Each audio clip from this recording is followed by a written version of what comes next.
At Coors Field last night, a great crowd gathered on a Tuesday night. Hopefully we get a similar number tonight, close to 30,000 last night for a midweek game. Joe Madden doing a little politicking outside the Rays dugout. The native of Pennsylvania has written out this lineup tonight. B.J. Upton again will lead things off. He had a home run last night. Carl Crawford had a late double. Evan Longoria had a home run in the first inning. Carlos Pena had an opposite field home run. Ben Zobrist had a home run last night. Pat Burrow has really had his time with Aaron Cook, hitting close to 700 against Cook. Jason Bartlett, Michelle Hernandez behind the plate, and David Price is on the mound. Rockies are taking the field. They got the black vests on today for Aaron Cook. It's always the starting pitcher's decision as to what they wear. And let's take a look at the Fidelity scouting report on the Rockies ace. Well, looking at Aaron Cook over in Interleague, 3-6 overall, 551 earned run average. His fastball, we know it at 88 to 93. That's the bread and butter. Sinker both sides of the plate. He will show the slider and has done very well with that, particularly in the month of May. He has pitched extremely well. 4-2 overall with a 284 earned run average, 50 2/3 innings. That's impressive. Over those 8 starts, he's pitched well since the beginning of May. So it's off. He'll take on the Tampa Bay club, a club that swung the bat so well last night, partner. It was impressive what they did. Well, they have a great lineup, and they came into the ball game leading baseball in runs scored. 12 runs is not going to put them all of a sudden into second place in that decision, in that category. Let's take a look at the gloves tonight. Ryan Spilborghs is in left field. Dexter Fowler at center. Brett Hoffman right. Garrett Atkins against the left-hander getting a start at third base. Tulowitzki, Varmus up the middle. Hilt and Chris Iannetta round out the infield. Let's take a look at the Burt Auto keys to the game tonight as the Rockies are matching up with the Rays. First time in a couple of years the Rays have been in Denver. Yeah, bounce back. I think after have an 11-game win streak, the confidence is there. It shouldn't be that hard. Cook and the defense work hand in hand for Aaron Cook. If throws that hard sinker, the infield's got to be prepared to make plays on baseballs. I think the other thing with Iannetta behind the plate, I think it will become a defensive part of the game because of the running game this ball club possesses with Tampa. Yeah, George, you mentioned naturally the ground balls with Aaron Cook. When he's on, you get a great number of ground balls. They have guys that can really run, so that puts some pressure on the infielders to field it clean and get rid of it. Well, you have to, and I think that's the one thing that you realize. It's a quick exchange. When a ball's hit right at you, you've got to be able to come to the baseball a lot instead of waiting for the ball to come back to you. Tell you what, if you could throw the sinker, George, right where he threw it. Yeah, I mean, that's the whole key to this thing. And again, I think that they're going to watch and swing away their first time through the lineup. Then it would not surprise me to see them start to lay some bunts down and try to create some offense that way to get on base if they end up not being comfortable against Aaron Cook. You know, it's a really good mix, Frage, this Tampa Bay lineup of an American League club with some pop in the middle with Longoria, with Carlos Pena. Zobrist has 14 home runs, and a National League team because they can run up top. You got Upton and Crawford. You got speed actually down in the lineup as well. Here's the 1-2 on B.J. Upton. Slider. Maybe a little more of a cutter. Well, look at the location of this pitch in the 8th inning last night. Sinker down and in on the inner half of the plate. And he just dropped the head on it and drove it out of the ballpark. Very good low ball hitter. And again, that pitch outside, so it's 3-2 on Upton, who's being very patient. Last year he walked 97 times, so that's why he's in the leadoff role and not Carl Crawford, who tends to be a little less patient. On the outside corner, see you later. So Aaron Cook pours one over the block, and B.J. Upton is out number 1. A good location. You talked about it on the second strike thrown by Aaron Cook. Here's that hard sinker on the outside part. Now, what's going to be very important is watch Iannetta's arm extend out on the Hyundai cam. The reason you have to do that, if you do not extend out, obviously the sink will sink out of the strike zone. So it's important for Iannetta to go out and meet the baseball high in the zone. There's a strike at the belt on Carl Crawford. Carl comes in hitting .314. He's on pace to steal 90 bases. He has led baseball 5 of the last 7 years. Actually 4 of the last 6. He's on his way to leading baseball in 5 of the last 7 years in stolen bases.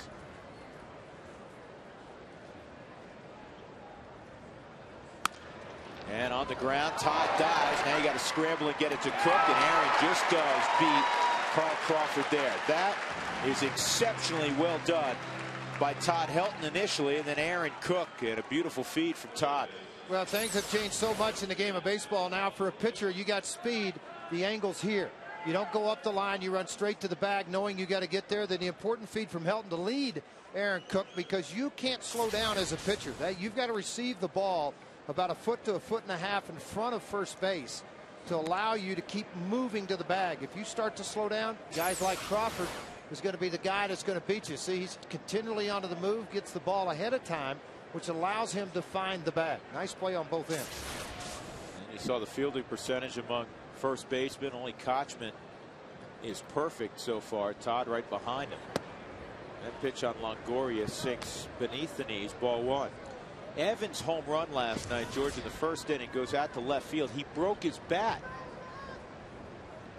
Well, that just tells you the obvious strength that he has. And you can see where the Rockies are trying to go with Longoria. And I say this because most guys that have an upright stance at the plate, and he has an upright, as you can see how he stands here at the plate, very tall and square to the ball. They like the baseball down in this area. So every pitch you've seen so far, Aaron Cook's gone to that outer half of the plate versus trying to come to the inner half where he really has his power. Well, Don Baylor unfortunately was prescient last night in that he told me before the game, he goes, man, the ball is flying out of here. And he was right. The ball flew out of Coors Field during the ball game. The only problem with it is Tampa Bay hit all the home runs. Here's Gabe Kapler. He's not in the lineup tonight. Kapler's hit a home run in each of the last 4 ball games for the Rays. 3-1 on Evan Longoria. And that's a bullet up the middle.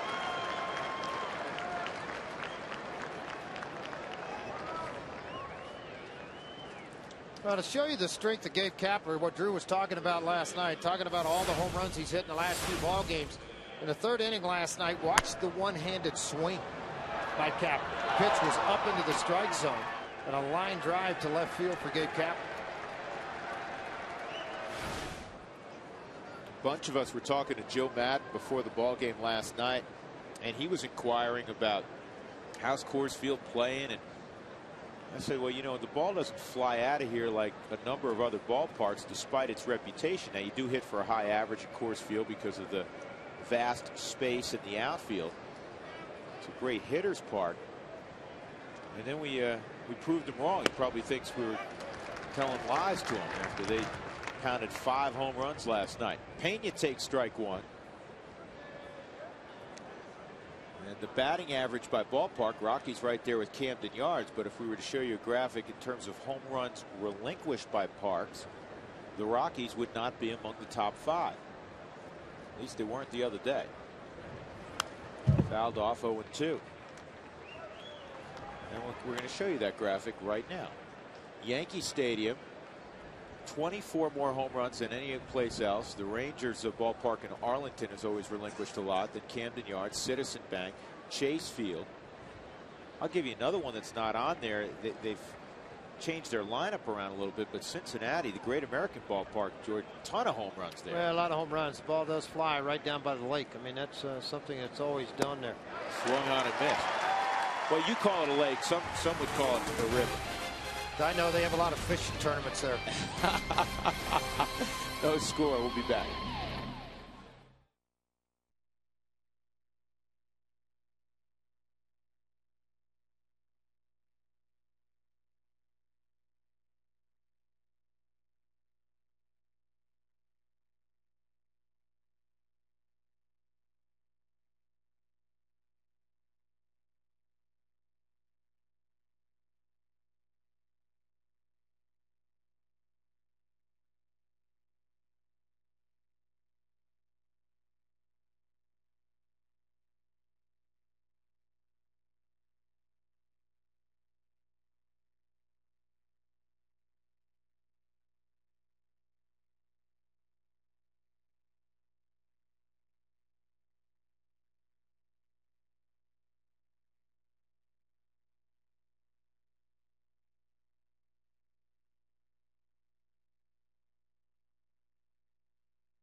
Bottom of the first inning. There's Jim Tracy visiting with Aaron Cook after Cook retired Tampa Bay and given up just one hit in the first inning. Here's the batting order presented by Southwest.com.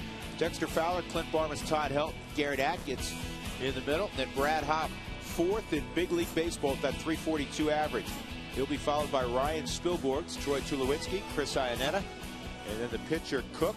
Let's take a look at the Fidelity scouting report on the former Vanderbilt All-American David Price. Yeah, the fastball you're going to see 91, 96, slider at 80, 87. He does throw a change occasionally. So far in the year, 1-0, 237. Has never pitched in an interleague game. He's pitched obviously in the World Series, but not in a regular season interleague. So it'll get his first look at the Rockies.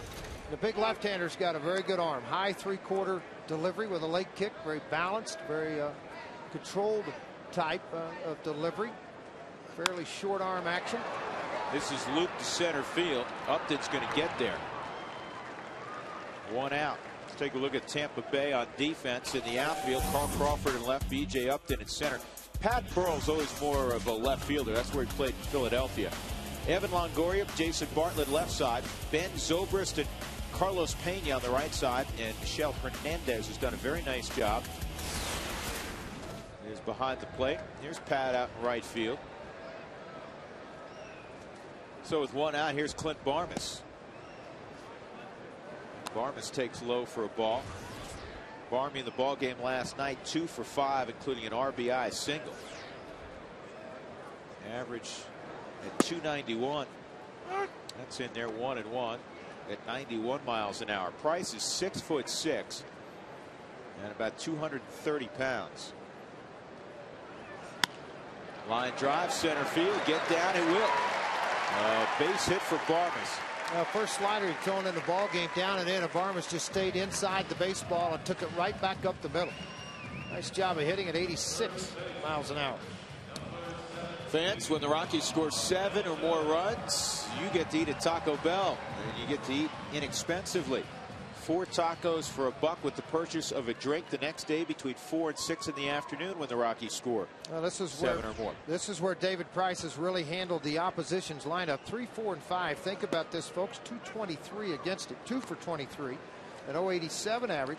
Surprisingly, right-handers are hitting just a .137 against it. Yeah, I noticed that. He's done a good job against lefties too, but righties in particular. Todd hits the ball to Crawford in left. And Carl will make the catch, 2 outs. That'll bring up Garrett Atkins. How about this, George? This is the 10th appearance for David Price during the regular season. He has 5 in the postseason. Here, get your feet wet. Go pitch in the ALCS. And really, he wasn't activated till the second round. He didn't pitch in the first round. Was activated the second. Became a hero. All 5 games he pitched in, he finished in the playoffs. Think about that. Even in the minor leagues earlier this year, I mean, first start 3 2/3, the next 5, 3 1/3, 3 2/3. And then when he came to the big leagues, made his first start against Cleveland, was 3 2/3. He received his first win against Minnesota, 5 2/3, 11 strikeouts in that ball game. 0-2 on Atkins.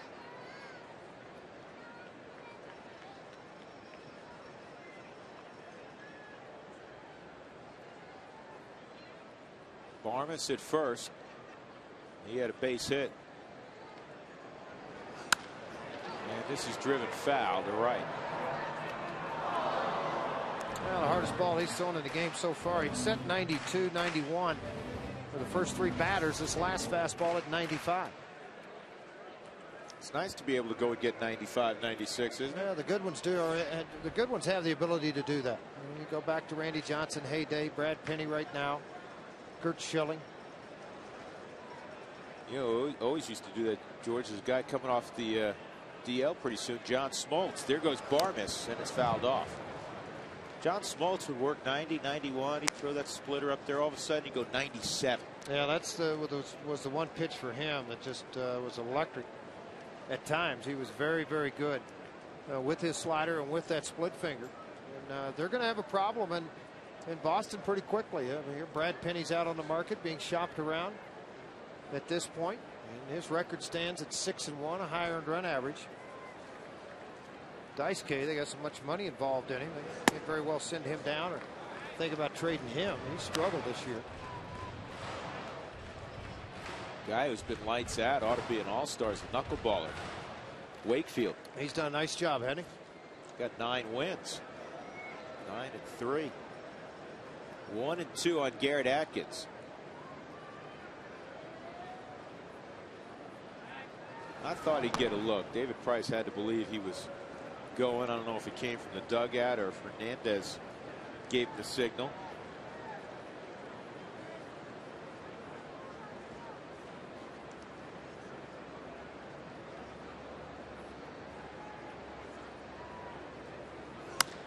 And this is in the air to right field. Easy play for Pat Burrell. And David Price, like Aaron Cook, gives up a hit. Nothing else. We'll go to the second. No score. Tampa Bay in town. Game 2 of a 3-game set.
And he'll see the 5-hole hitter for Tampa Bay, Ben Zobrist, who was a double shy of a cycle last night. What an intriguing guy. This fella started at 6 different positions this year for Tampa Bay, and it has not affected his offense. Here's his home run from the 7th inning last night. Got a quick bat. Well, you saw what the pitch was last night, particularly all 5 home runs. Balls that were hit hard last night were balls that were up in the strike zone. Not many down. The only one that left the yard that was down in the zone was Upton on a sinker from Daly.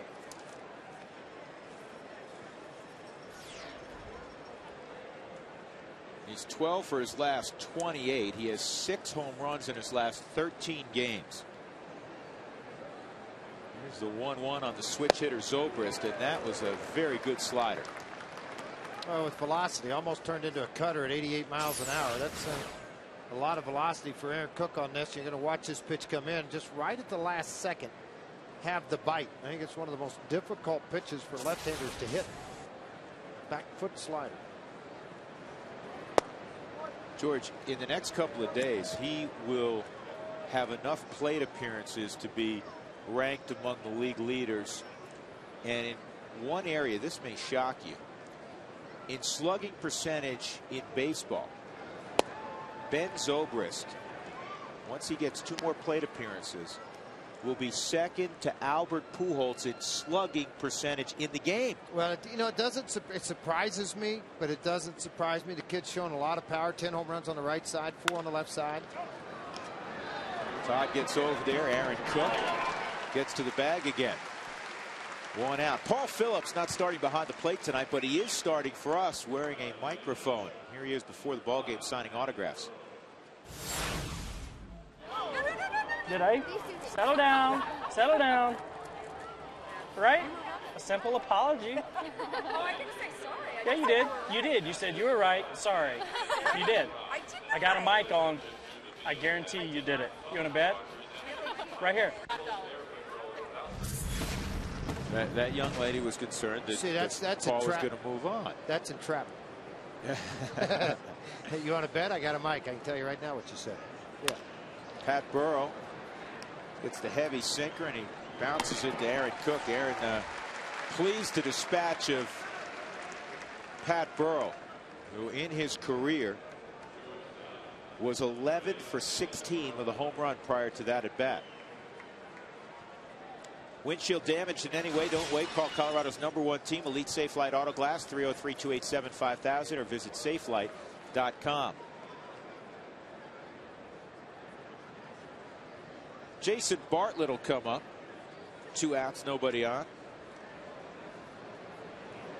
Shows bunt, that's inside.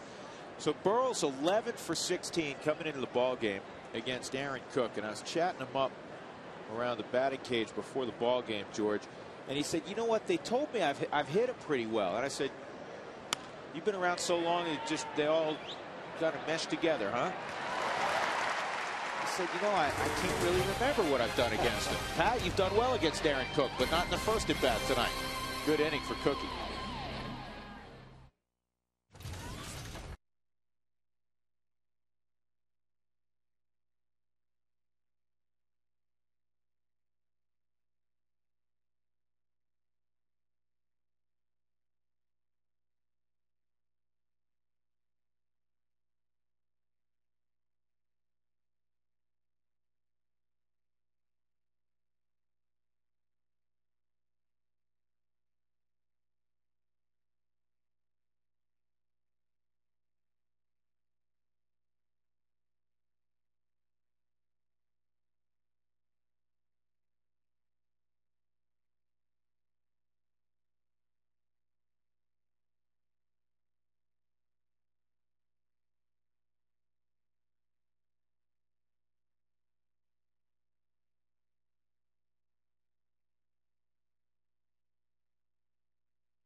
All mic'd up.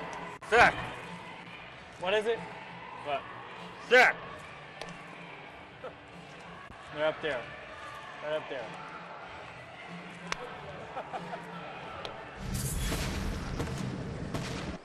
You know what? Put a mic on a guy, and they all become hams, don't they?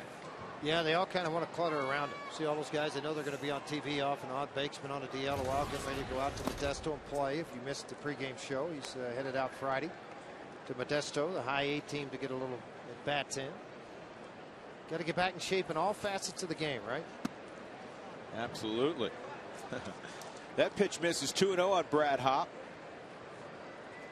Brad 5 doubles in the last 3 ball games, tied with Miguel Tejada for the doubles lead in baseball, and he fouls that pitch back. Brad hitting a cool .447 this year at home. That'll work.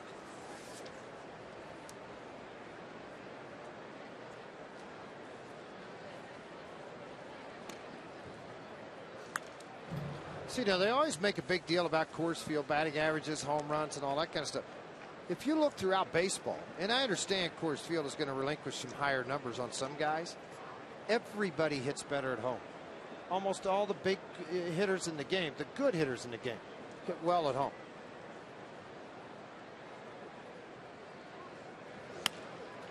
This is looped to shallow center, and it drops for Hop.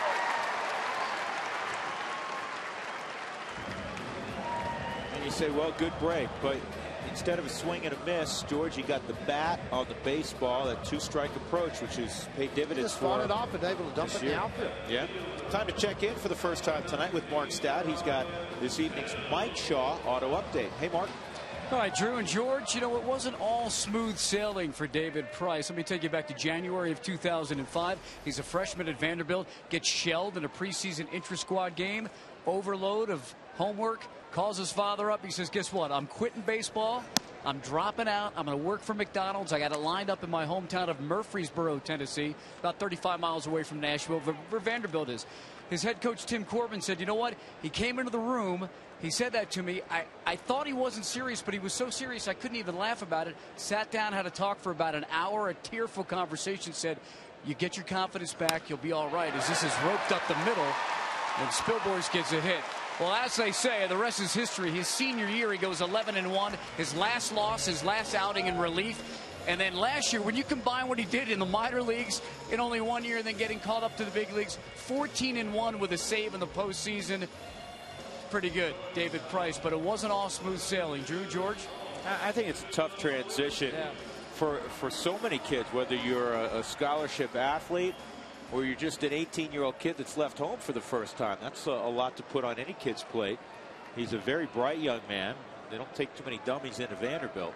You know who he's very, very close friends with is Weathers with the Rockies.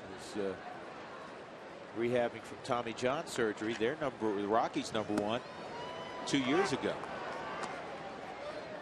J.C. Weathers. They were roommates in college. Tulowitzki with 2 on and nobody out. Hop a single, Spilborghs a single.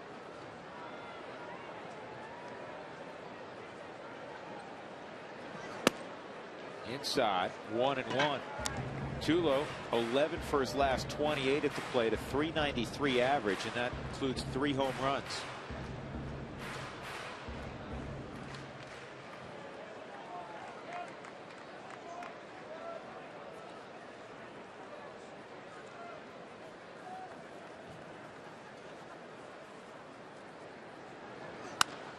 This ball's hit the center field at deep. Upton going back, still going back, and this one is gone. 3-run jab, Troy Tulowitzki.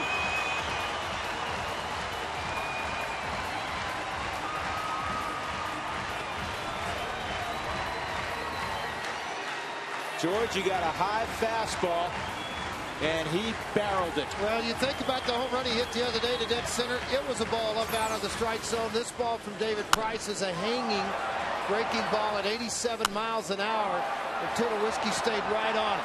And when he took that breaking ball at 87, it was a flat round, and that's what happens here. Paul Phillips got him, coach. Get up, ball. That one's not coming back. That pitch was so flat, I thought it was a heater.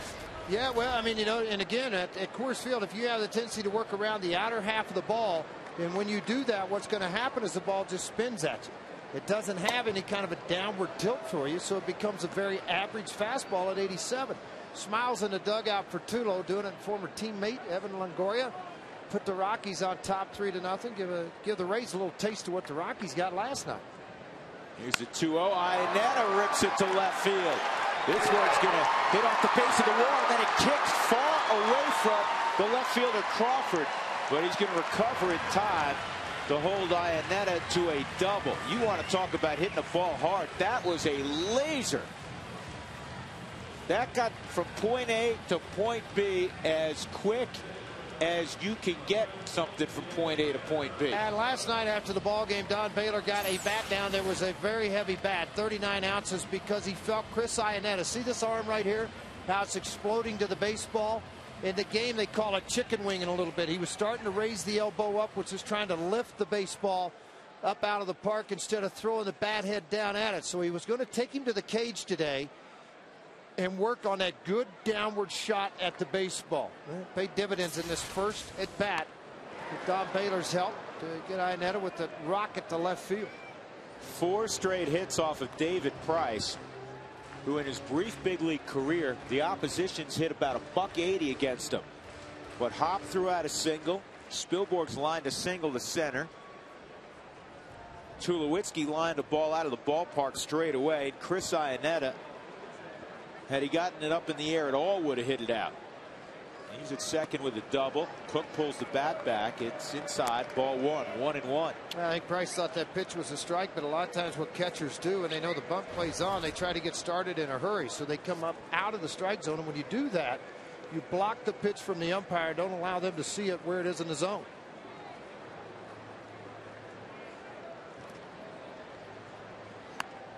That's bunted in the air, and Longoria reaches down and makes the catch. So Aaron Cook, who rarely fails to get a bunt down. Very good bunter. Yep, very good bunter. Typically, you never see this very often, but again, a ball up into the zone a little lot. And that's what you want to do as a pitcher. You want to elevate the ball into the zone to get a hitter to work under it versus on top of it. And pay dividends that time for Price, not for Cook. Dexter Fowler will get his second look at David Price. Dexter hit a line drive to center field his first time up out of an open stance. This is his natural side of the plate, and he pushes a bunt, and this is going to be a hit. Nobody's got a shot. What a great decision. Well, you look at it and wondering what's going to happen. Everything's been hit so far in the game by Price. His fastball that time at 88 miles an hour, where it's set 92 to 96. So maybe not confident with where he's putting it. He's going to turn the ball over a little bit. And watch where the pitch coming in on the Hyundai cam's a real easy buntable ball because it's coming to Dexter, so it allows the plane of the bat to change. Put the ball to the right side. Price falls off third base side. Then it's only up to Zobrist to come and try to make a play on it. Too difficult. Now Clint Barmes will get a shot again with Iannetta over at third base. Dexter at first with the meeting on the mound with Jim Hickey, their pitching coach. George, how about this? David Price coming into the ballgame, 20 innings pitched, that allowed 14 hits.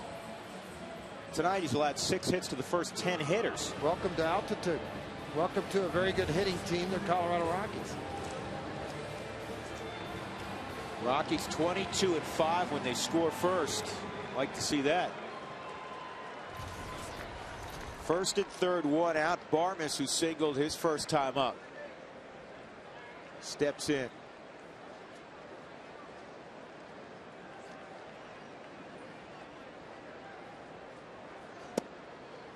On the inside corner, a strike. Wally Bell's behind home plate. We haven't ID'd Wally yet. Marty Foster is the first base umpire. Chad Fairchild's at second, and John Hirschbeck, the crew chief's at third.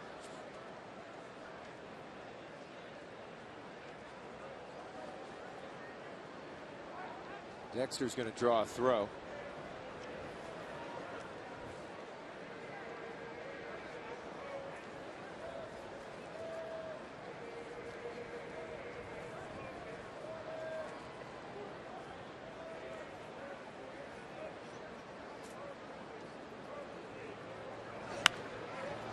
High in the air to left field. Is it deep enough? Crawford near the line, now in foul ground. Bad angle to throw. Here's the throw toward the eye, and that at the plate. It's offline. Fowler also moved up. Not a good job at all by Crawford in left field to position himself. That ball was hit extremely high. So what you need to do is back off away from it, come to the baseball so your momentum's going. Watch when he catches the ball. He's going to be flat-footed in foul territory, catching the ball back over his head. Iannetta, you can see him looking down the line. Richie Dyer along with it. Now it's going to take the perfect throw. Most left-handers, and folks, that was a great shot of it. Most left-handers have a tendency to let the wrist fall outside the baseball, which creates a tail on the ball. It tailed that time on Crawford out of line with Hernandez at the plate. 4 runs in the inning, and Fowler put himself in scoring position by tagging up. See if Todd Helton can deliver. 1 strike count.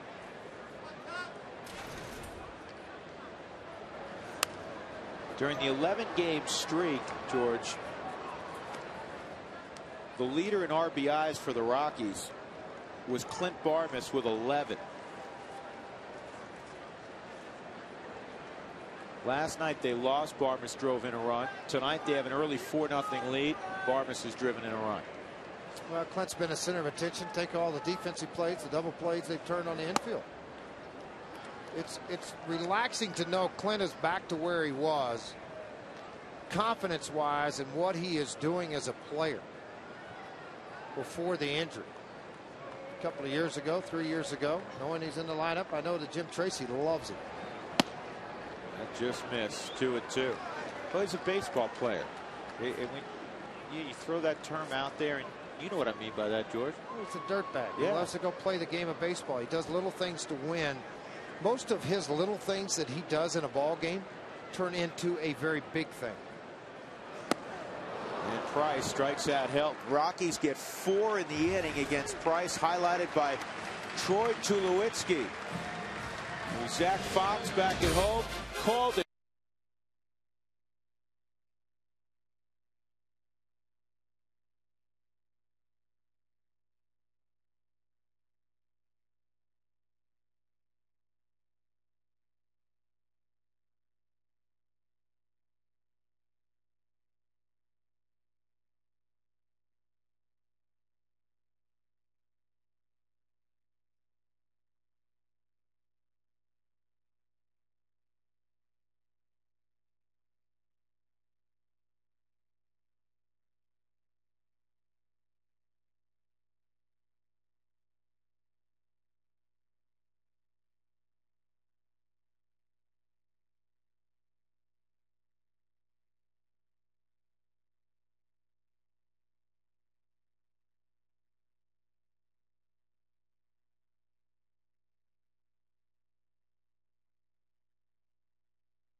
Rockies are up 4-0 on Tampa Bay. Michelle Hernandez will lead things off, and we'd like to welcome to the booth Franco Rossi. Franco is the manager of the Argentina Jaguars rugby team. And you guys are in town because the Churchill Cup, which is a very prestigious tournament, is taking place coming up this weekend. Yes, you're right.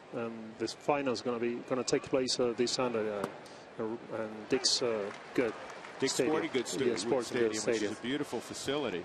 And now I don't know a ton about rugby. I watched it a little bit in college. I've watched it when I lived in Aspen. They have a very good team. I'm sure you know up there, the Gentlemen of Aspen, a very good club up there. Rugby's a big college sport in our country. Well, actually, rugby is a school of values, and it's amazing because when you travel around the world, you meet people from different, countries, speaking different languages, but at the same time they share your values, Sure. Basically solidarity, pride, loyalty, and respect. So because it is a very demanding sport, and you have to respect the opponent, the ref, and especially yourself. Sure. Well, I know my son played in college at Arkansas. Okay. You guys are really tough. Let me tell you. That's all I'm going to say. And I'm just saying one thank thing. you. You guys are anybody that takes white athletic tape and tapes your ears down to your head and you get in there and do all that. I went down to watch my son numerous times at Arkansas, University of Arkansas, play rugby. And I tell you what, you guys are mean. You're tough. I mean, it's football without any pads. And then they go drink beer. Yeah, they go drink beer after and have fun. But you know what's crazy is, and I say crazy for me, a guy gets hurt over here in the corner, and the play's going down the field over here, And the medic's out on the field, the trainer's out helping the guy in the corner. Like, is it still going on? Does he, like, get to play too now all of a sudden? I mean, it's great. It's a great sport. The ball is always alive. Yeah, oh, I saw that. Yeah, firsthand. That's great. Now, Franco, are you still playing? You're managing? I'm the manager. I'm not playing anymore. Not playing anymore? Used to play. You played at the national level, yes, at the international level? Yes. Okay. Now, there are tickets still available? Yes, they are. Okay. And, yeah, we look forward for Sunday. And we hope, to find the stadium crowded, full, because I think it's the occasion deserves, the big public attending the match, because the level of the teams are very, very high internationally.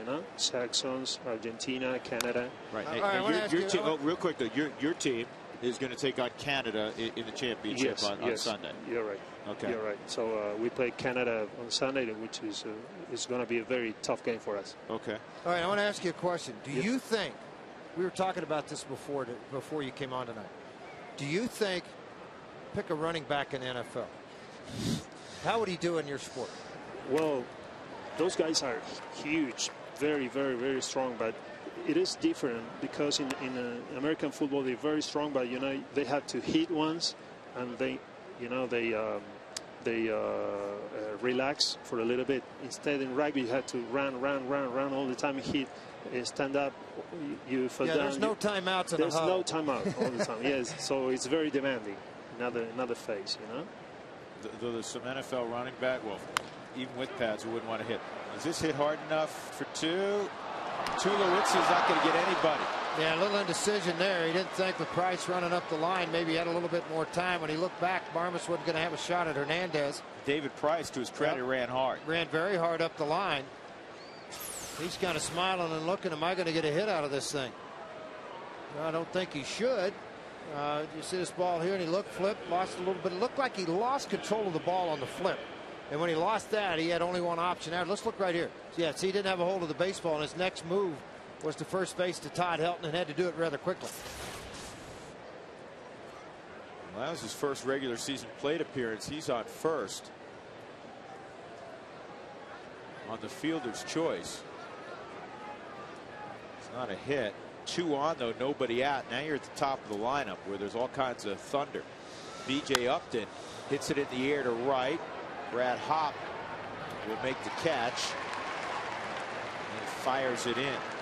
Continuing with Franco Rossi, he's the manager of the Argentinian team that will play Canada in the Churchill Cup, great international event. And we're carrying it also right here on FSN.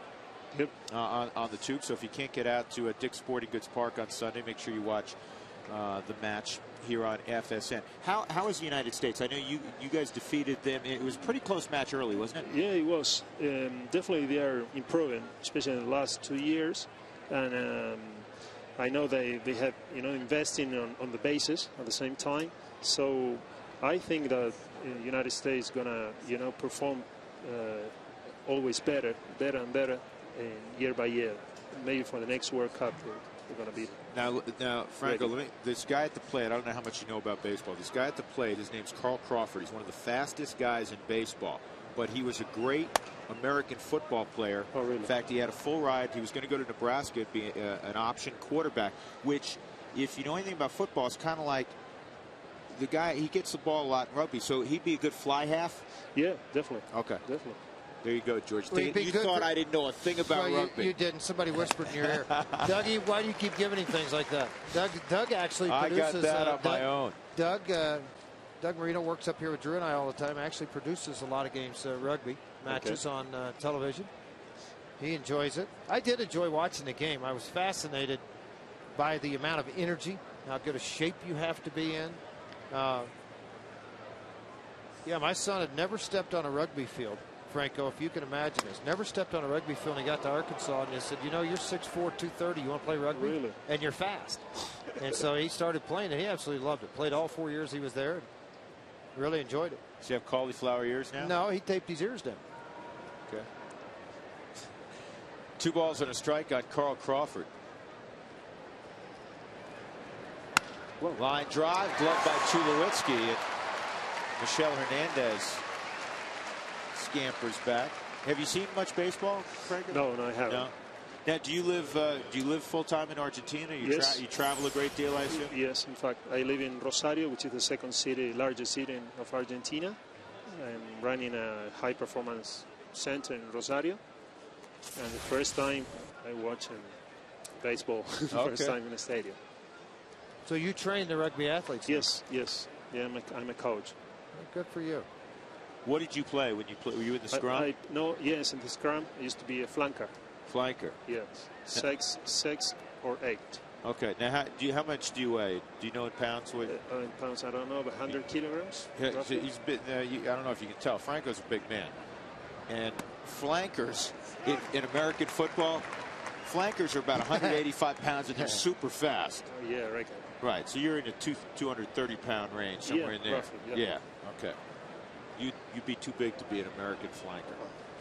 You know what? We make you a tight end. Okay. Let's make you a tight end. We'll let you touch the ball, all right? Instead of kicking it, just mashing it, kicking it out of the backside of that scrum all the time. Now, England won last year, right? Yes. Chicago. Yes, they did. The Churchill Cup. Right. They're usually very good, aren't they? Yeah, they are. They're professional, 100%, and they create the games.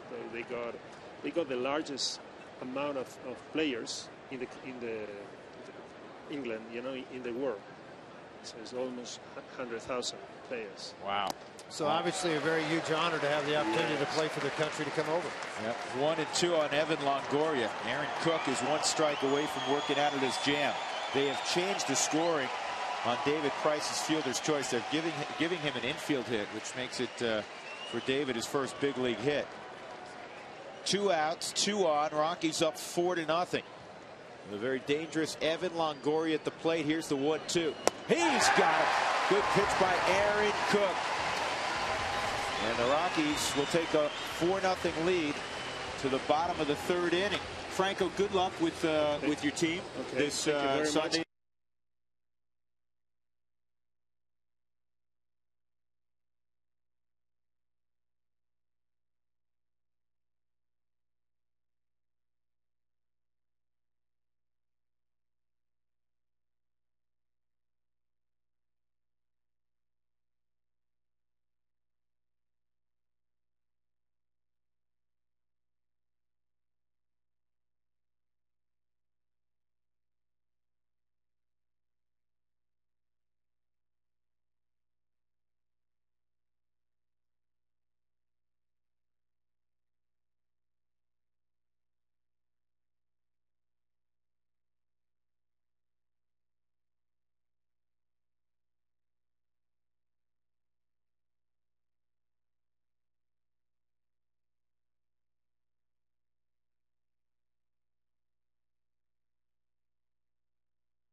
Today's E470 Road Ahead is brought to you by E470 and Express Toll, the best way to save time and money. Tampa Bay tomorrow afternoon. We're on the air at 1 o'clock. Actually, we're on the air at 12:30 with the pregame show. Then the Pirates are in town. Then it's off to Anaheim to see Mickey Mouse and also Torrey Hunter.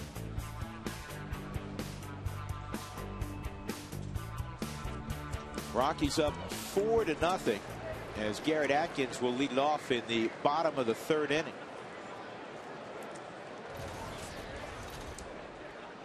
Garrett hit a fly ball to right his first time, and that first pitch missed, so it's ball 1, a slider. George, earlier we were talking about home runs, and last night there were 5 hit by Tampa Bay. That slider's in there. And where the various ballparks rank in terms of batting average and home runs. Now the Rockies and Baltimore Orioles, Camden Yards, have had the highest batting average at their respective parks this year, 286. The Rockies, in terms of home runs relinquished, 16th. That's pretty good. Obviously keeping the ball in the ballpark. Two per game. Yep. The one thing that Coors Field does still do, it does relinquish some runs per game.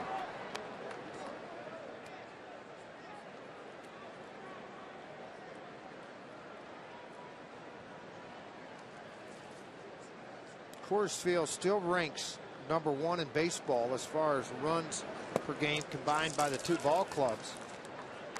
Coors Field 11.6 runs per game.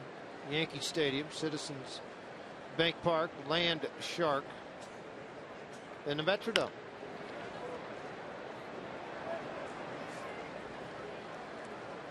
Keep changing the names on us. Land Shark, folks, is Dolphin Stadium, Joe Robbie Stadium.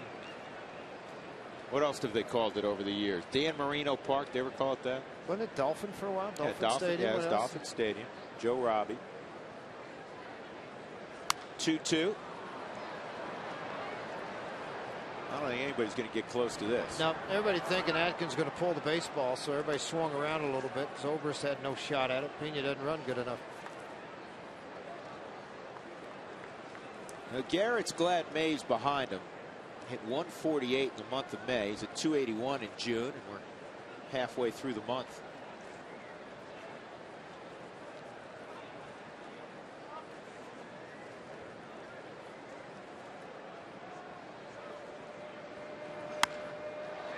Center field. BJ Upton. 1 out. That'll bring up Brad Hopp. Brad scored last inning. Time to check our Firestone leaderboard. And it tonight has the National League leaders in hitting with runners in scoring position. Brad Hopp leading everybody at 414. Hanley Ramirez is over 400.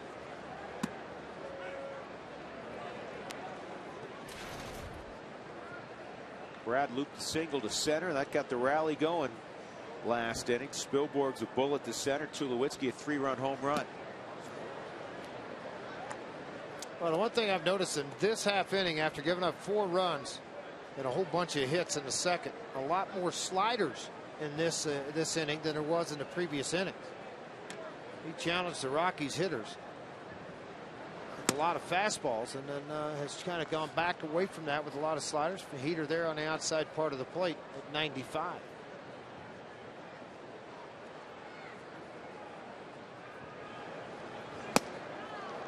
And he strikes out Hopp on a high slider. 2 outs. That'll bring up Ryan Spilborgs. Also takes us to another Paul Phillips package.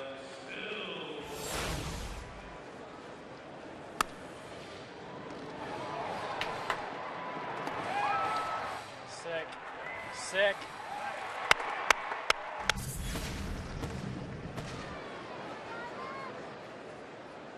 That was pretty good play defensively. Here's Spilborgs, 1 for 1 and 2 for 2.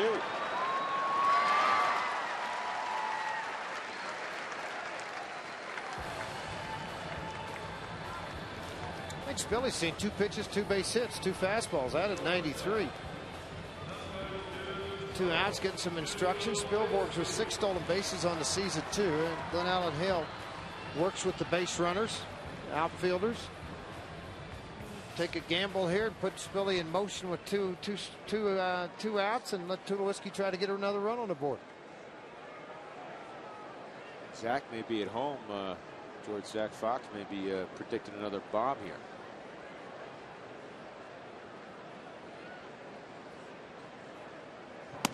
That's in there for a strike.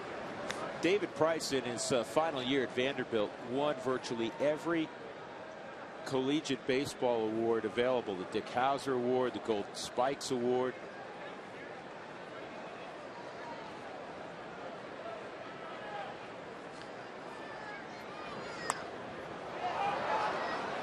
This is popped up and playable for Hernandez. He makes the catch. That's all for the Rockies in their half of the third. They have a 4-0 advantage behind Aaron Cook.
.452 feet off of Aaron Cook, ironically.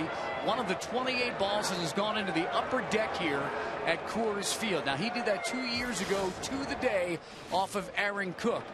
Let me tell you about the longest home run ever hit at Tropicana Field where the Rays play. That was hit by, of all people, Vinny Castilla. And I talked to Vinny today about it, and he said, man, that was a big bomb. You know how far it went? 478 feet. He said it was the only good thing about his career down in Tampa Bay. He played, a season plus with the Rays. But we go outside the box with Jack in the Box. And right now you can try the mini Buffalo Ranch chicken sandwiches, 3 mini home-style chicken fillets on toasted mini buns. Let's go back up to the booth, guys. All right, good stuff, Mark. Here's Carlos Pena. I was kidding him during batting practice, George, because he hit every ball to the left of second base. And guys will do that in the first round. And then they gradually start pulling the baseball typically. Pena, who's a dead pull hitter, and that's why the Rockies had the shift on. I said, you do that, you're going to cross up the shift the Rockies put on. He started laughing. Good man. He was going on, George, about how good a clubhouse they have. There's a base hit. Brad's going to try to cut this off, and he's not going to be able to do it. And it's going to go for a double. Well, they really do. This trip, it's a Western wear trip. Today, Joe Madden had lunch with our own Tracy Ringlesby and then said, can you take me to the Western wear shop? And they took off and went over and got a couple of Western shirts, all the guys on the team. They've had a whiteout night. They've had a Hawaiian night. They've had all kinds of different nights that they wear out on the plane. And this happens to be the Wild Wild West trip.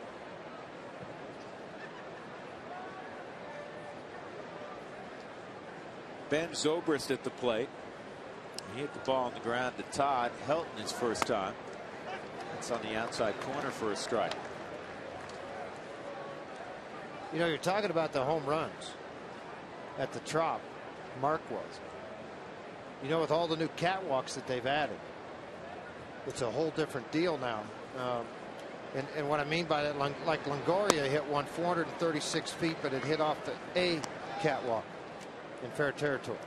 Is that a home run? That's all you can get? No, that was a home run. Okay. Absolutely it is. And again, it's the fair balls off the catwalks at the Trop this season, 436 feet. The highest one hit at the Trop that was in fair territory and it hit the catwalk and the pitcher caught it. 194 feet. Carlos Pena hit a pop fly. Hit the catwalk, came down, out. That a baby. Have a nice day. When you were at the Metrodome, can you hit the roof in the Metrodome? No. Too high? No. Well, actually, there's been a ball go through one of those little bitty holes. Yeah. In the Metrodome. It was a rule, the ground rule double.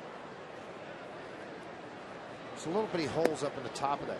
The one's probably the stupidest thing I've ever done is gone up and run on top of the Metrodome and jump. And land and it bounce in the air. It's kind of like a trampoline. Yeah. It's flat up on top. I'm just trying to figure out why I let Ken Herbeck and Dan McGinn talk me into it. But they did. It's fun. For a minute. On the ground, the second. That'll move the runner.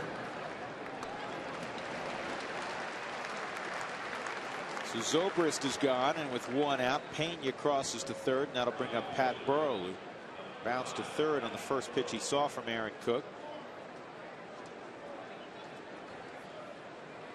11 for 17 now against Cook.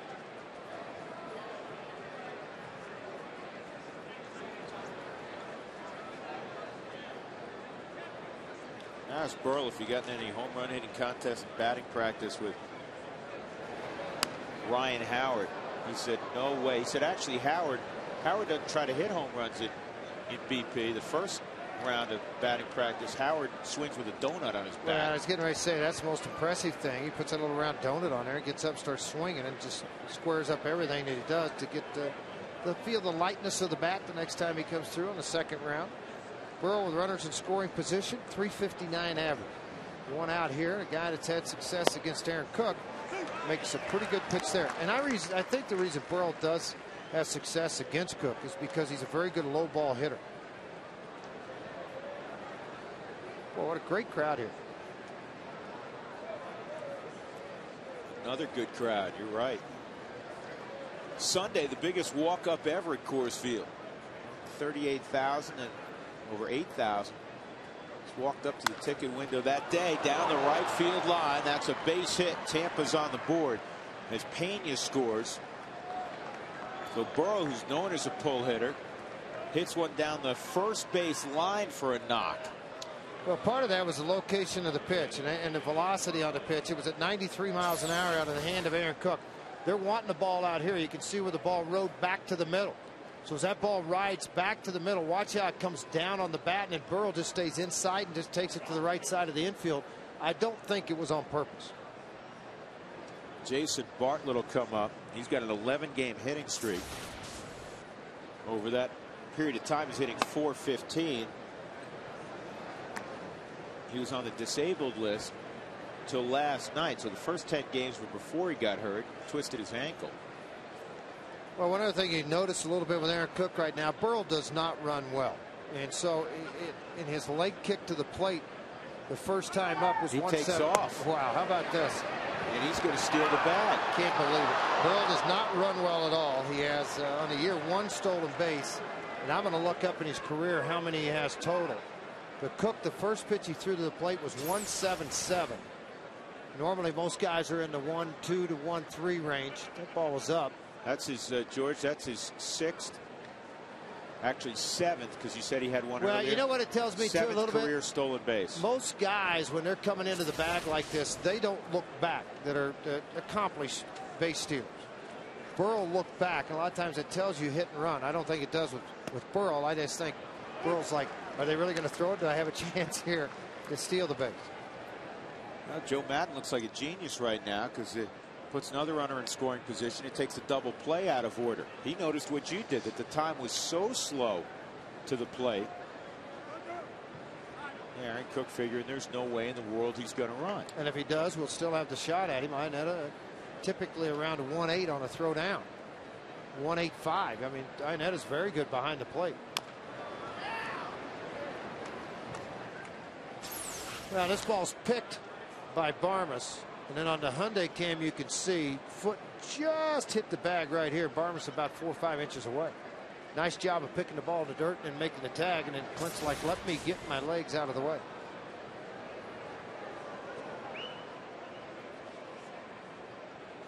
Two and two on Bartlett.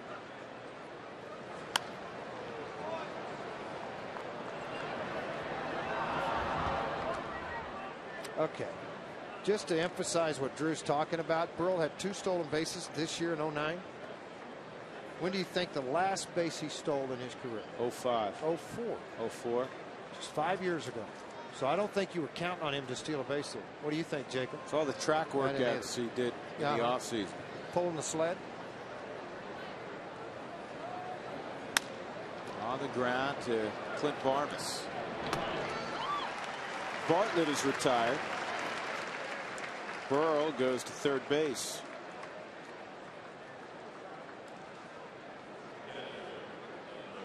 Paul Phillips, George, I thought you said that, or was it I who said that? No, we both said that. You know, everybody knows you got a mic on, you're going to be on TV. They all come up around him, and all of a sudden the Rockies get a little jam here, and it runs in. Everybody just left him. Yeah. I guess the joke can stop, even though you're winning 4-1. The joke's over. And stay pretty serious here for a minute.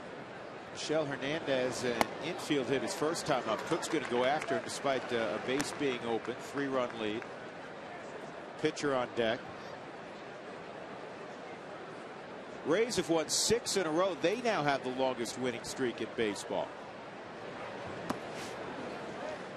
Rockies looking to return the favor. As the Rays won last night 12-4, snapping the Rockies' 11-game winning streak, which is now tied for the longest win streak in franchise history.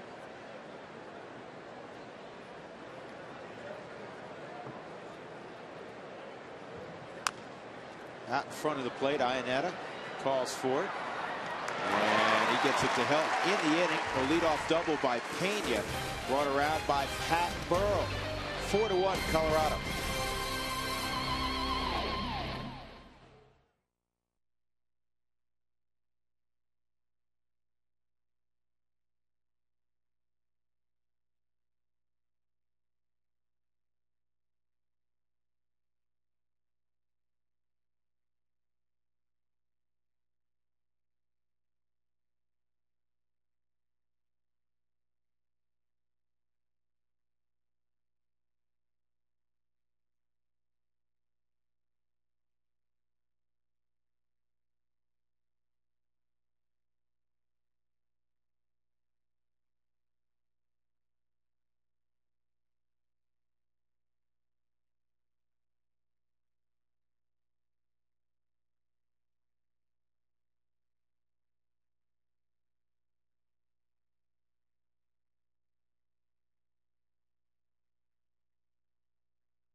Rockies up 4-1, bottom of the 4th inning. Aaron Cook and David Price hooked up with George Frazier. I'm Drew Goodman. Here's the Aflac trivia question. 14 pitchers have been selected with the #1 overall pick in the draft. Only 4 of the 14 have won 100 games. Can you name them? George, start thinking about that. How many do you want me to tell you about? Well, I have the whole list here. So do I. How do you like that, pal? Chris Iannetta. I got it right here in front of me. Takes a slider first strike, so that pattern, George, a first pitch slider continues second time through. Yep, 83 miles an hour with that last one. Trying to work, stay down in the strike zone. I think this is where he's going to have to spot the fastball a little better. The one thing I've noticed about him, and it's common with young kids, he's got a great arm, obviously, is that the command of the fastball to both sides of the plate is not there yet. Velocity, yes. Oh boy, this one's hit a ton. Take a good look. You won't see this for long. Few rows shy of the concourse, make it 5-1 Colorado. I don't know that Chris Iannetta's hit 2 balls that hard this year as he did in the first at bat. It ricocheted off the fence, came back. This one near the top up on the walkway. Early work a little bit with Don Baylor. Early dividends right now for Chris Iannetta. Boy, this got to feel good right here. How about this slider? See ya. That thing got out of here in a hurry. Aaron Cook with a swinging bunt. Price will lob it to Pena to get the out. Well, the look on the Hyundai cam you're going to see is this slider. Look at this front side leg open up, which allowed more bat speed to get through the zone and allow him to keep this ball in fair territory. How far that ball's going? Good Lord. Good Lord. Need we tell you that Paul Phillips from Alabama? Yes, and he's mic'd up today for the ball game. That's right. There's a first pitch strike to Dexter. Fowler had a bunt for a base hit in the second. 1 for 2.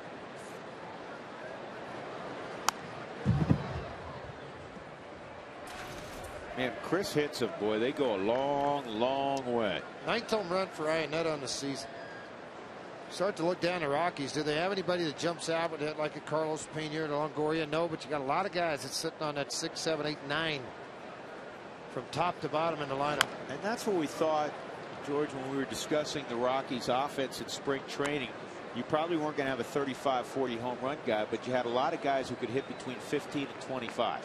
Yep, and I think that's still going to hold true. And in terms of National League team leaders, though the Rockies don't have, as George suggests, one guy with 20, like a Pena.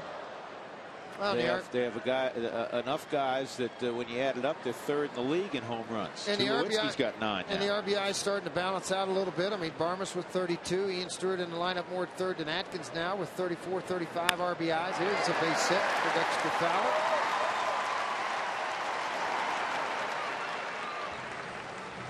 With Dexter whips around first base on a hit, George, look just like your coach to do. Well, yeah, you want to get around there and then force a throw. You may see something get away from somebody. You may see somebody look up into the outfield just to see where you are, knowing you run hard. They look up to see if you're trying to make that turn. The ball skip off the heel of the glove and allow you to get there. That's what Drew's talking about. Long strides out front and around the bag.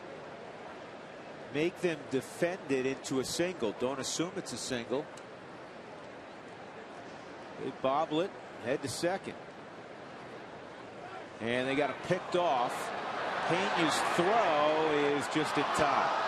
That'll be a caught stealing. Just the third time that he's thrown over there with any kind of a move to first base.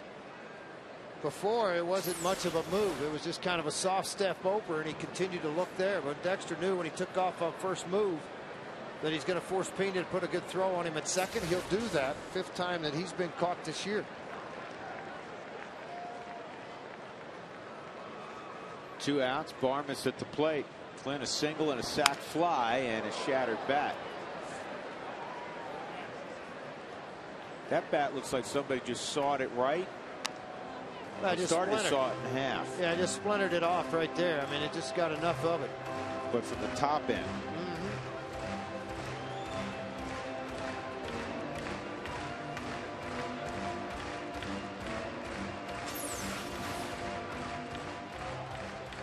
So he just got out in front so much he hit it right off the end of the bat. And a lot of guys have those cupped bats for weight purposes. It'll cause that kind of a shatter on the bat. Center field, and the sliding catch is made by B.J. Upton. Rockies got a hit in the inning from Chris Iannetta that flew about 430 feet, and they have a 5-1 lead.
If he wins tonight, he'll become the all-time leading winner in a Rockies uniform in a rotation with 59 wins. He's tied with Jason Jennings with 58 right now.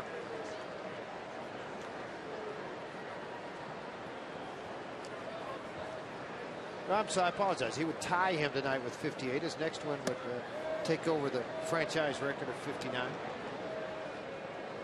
Jennings 57 took the wins. lead away from Pedro Estacio a few years back. And you know, if you're sitting at home right now, 17th season for the Rockies to be in business here, and only 58 wins leads their franchise. A large part of that is majority of the starting pitchers don't stick around long enough to get some big numbers and get an awful lot of wins. All right, we have our Affleck trivia question, George. 4 of the 14 number ones all time have won 100 games. Do you know any of the 4? Well, I mean, 2 of the guys I played against and played around, Mike Moore and Floyd Bannister, were a couple of guys. The others, you know, it kind of surprised me when I saw the list. Andy Bennis in '88, he won 155. This ball is bounced up the middle. Tulowitzki has it, and he's going to throw out B.J. Upton. Nice job by Troy Tulowitzki.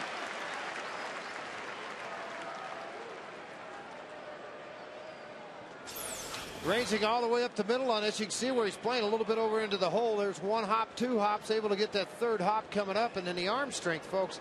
Without that arm strength, he doesn't have a chance to make a move to be able to make a play on him, and he does here. 2 outs, nobody on. Carl Crawford will come up.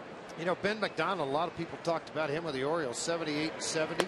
You talk about a guy that had great stuff, and everybody goes, he was a first-round bust. Well, he pitched 9 years. He wasn't a bust. No, he wasn't a bust. 211 ball games, 78 wins, and I mean nasty, nasty stuff. Hurt at the end of it.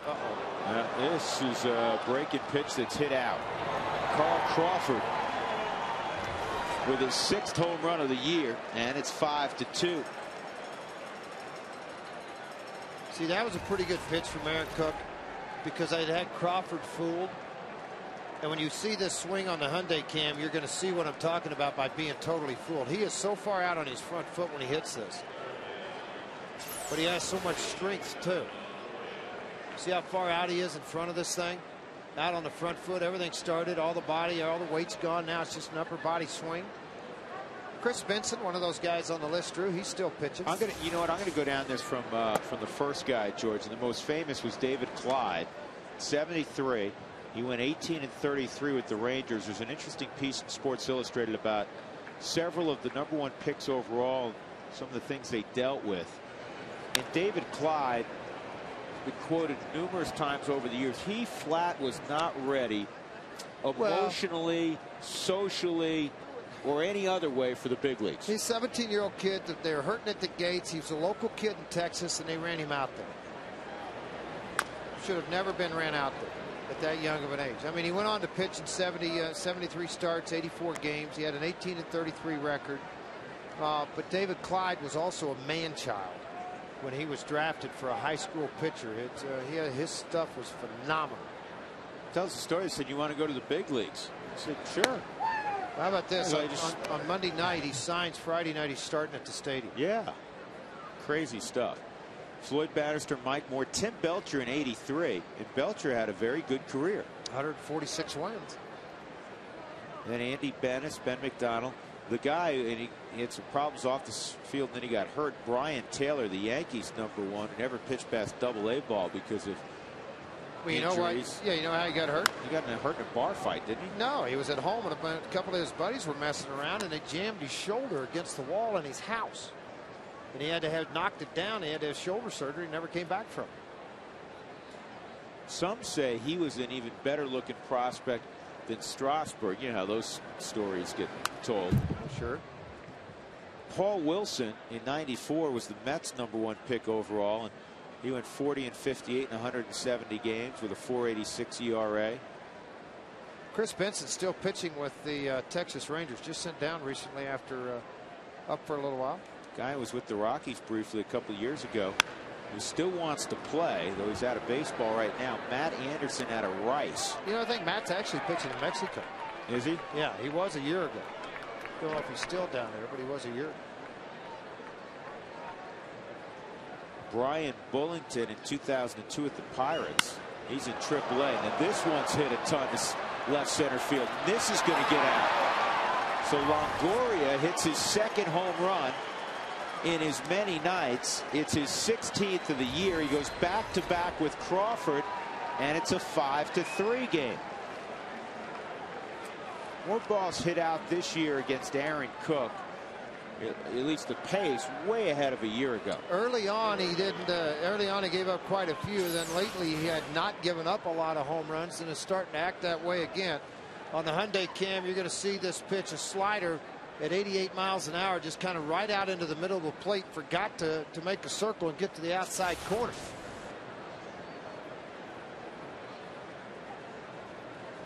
Carlos Pena, and he fouls it off. Now the fastball in his first at bat was a fastball outside corner painted by Aaron Cook, and the ball got by. A little late slider, excuse me, on the outside part of the plate. Then he comes back, and that last slider hung to the middle of the plate. Back-to-back home runs this year. Longoria and Pena, they did it. Crawford and Longoria doing it for the second time this year. Dangerous lineup. Did it the last time against Mariano Rivera of the Yankees on May 7th.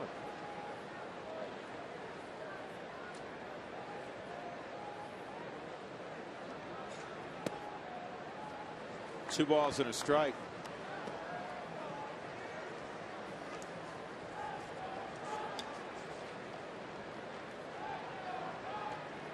The 11th home run allowed by Aaron Cook. I think he gave up only 13 all of last year. That's fouled off.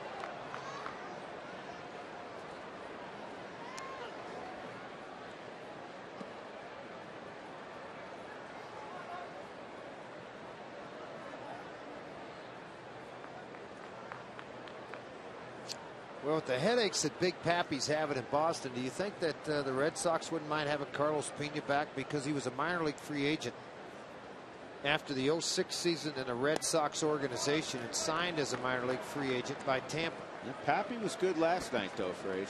Okay, 1 out of the last 7. Okay. What's he hitting on the season, Dougie? I don't know. He hit a home run and an RBI single last night.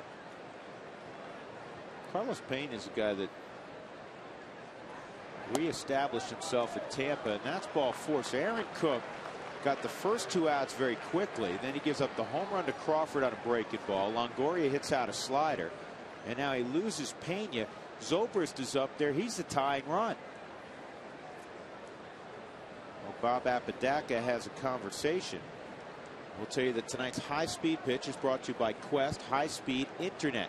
David Price has hit 95. Aaron Cook has hit 93.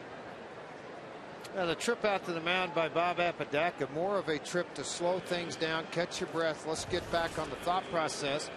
Aaron Cook with the pitch by innings tonight. You can see the last 2 climbed a little bit. A very short inning in the second. A total of 84 as he works here in the 5th inning. By the way, Big Pappy's hitting .213 with 5 home runs and 28 RBIs.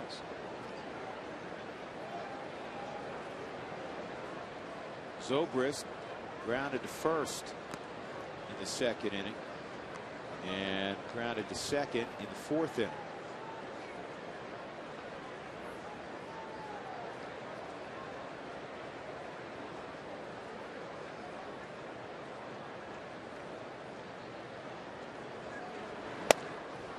He started at both corner outfield spots this year and in every infield spot. He was originally a shortstop.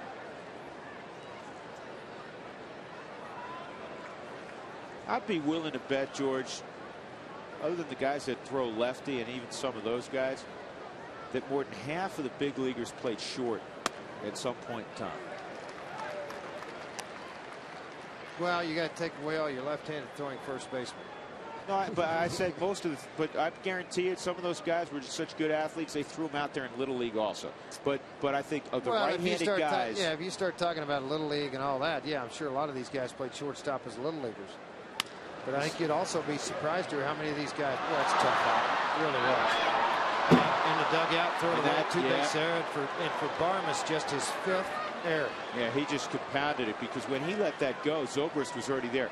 you could see on the topspin hops that was going to be a problem, because you could see Barmes was going to get an in-between hop, one that comes up waist high, George. Well, it's tough. if you're waiting on him here, and that's the thing, you're waiting on the ball to get there. He got that little short hop. He did the right thing. He dropped to one knee to keep the ball out in front of him and not let it get by him into the outfield, but the ball shot away from him.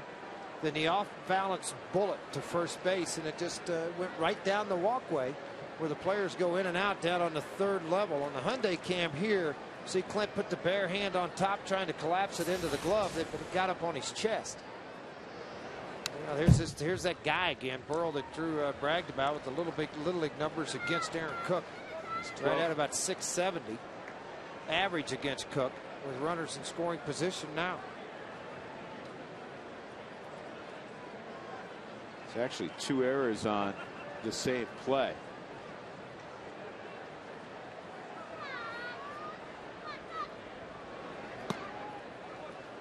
One ball, one strike. And this inning started harmlessly, and now you're a base hit away from a tie ball game. And you have good speed aboard at second base in Zobrist. Cook needs to get Pat Burrell here. And he's ahead in the count, 1-2. Well, the book on Burrell is work him on the outer half. He's a guy that wants to turn and burn. Well, they did that earlier, and the ball was away from him a little bit, and he shot that thing down the right field line, which is very unusual for him. He's typically a dead pull hitter. Watch this front side here and here. Typically, you'll see everything pull back away from the baseball to open up so he doesn't get beat on the inner half. He missed location there again, George. I had a conversation. Such a bad hanger, though. Yeah. I mean, it's above the hands and the chest area. I had a conversation with Todd Green. Remember the former Rocky catcher? Guy could really hit. Quality assurance coach. Yeah, quality assurance coach. And Greeny was, he used to tell Clint Barmes this and Brad Hopp this. He tells a lot of young hitters, he goes, listen, he goes, don't work at the plate on the pitches you can't hit. He goes, work on taking those pitches. He goes, because pitchers make a ton of mistakes. This is in the air to right field, pretty deep. Hopp going back will make the catch.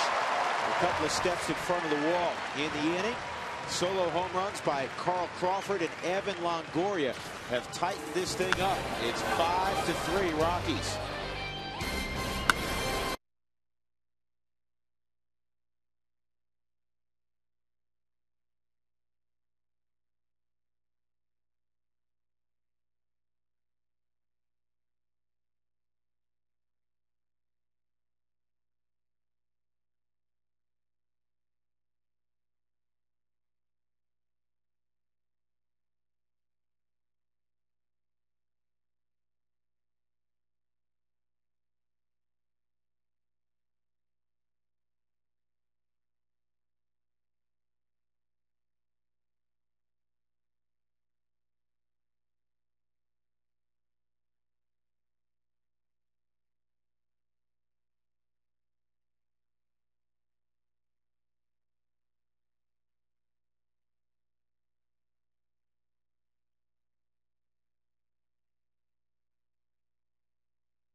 It's the bottom of the fifth inning here at Coors Field. Rockies lead at 5-3. Time for the Dex This Date in History, and this is a first. The This Date in History is this date.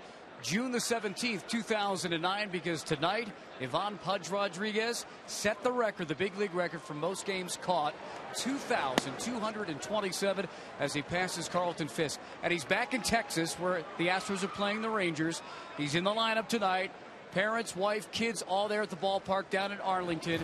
Ironically, as this is grounded to second, and Helton is out. Ironically, he made his first start on June the 20th, 1991 at Comiskey Park when Carlton Fisk was catching against him for the White Sox. And then, guys, the next night, you know who he got to catch the next night? Nolan Ryan. So that's how he started his career. But congrats to Pudge, who sets that record tonight, guys. He got to catch George Frazier when he was 15 years old. No, that was Tony Pena. Not Pudge. I'll tell you a great story about Pudge. He was catching in Tulsa and gets called to the big leagues. He planned on marrying at home plate with the bats and everything at Driller Stadium. He got married at Driller Stadium in the middle of the afternoon, and then got the flight on the off day and headed to Texas. Is that right? Yeah, he was married at home plate at Driller Stadium in Tulsa, Oklahoma. 2-0 on Garrett Atkins. Chopped to third. That's a great pick by Longoria. You know, that's just one of those plays that you either make it or you don't. I mean, when it's hit like that, you're going to not. The only thing you can do is backhand the baseball. You just try to time the hop and gauge the hop by where the baseball is going to go. In other words, is it going to skip? Is it going to jump high?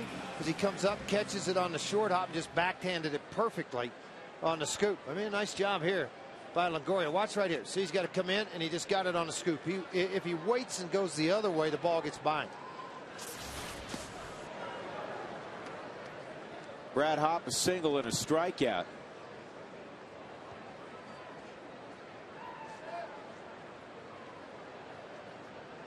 Hopp hitting .327 coming in left on left, hitting .347 against righties. Did he hold up? No swing as they check it out with John Hirschbeck.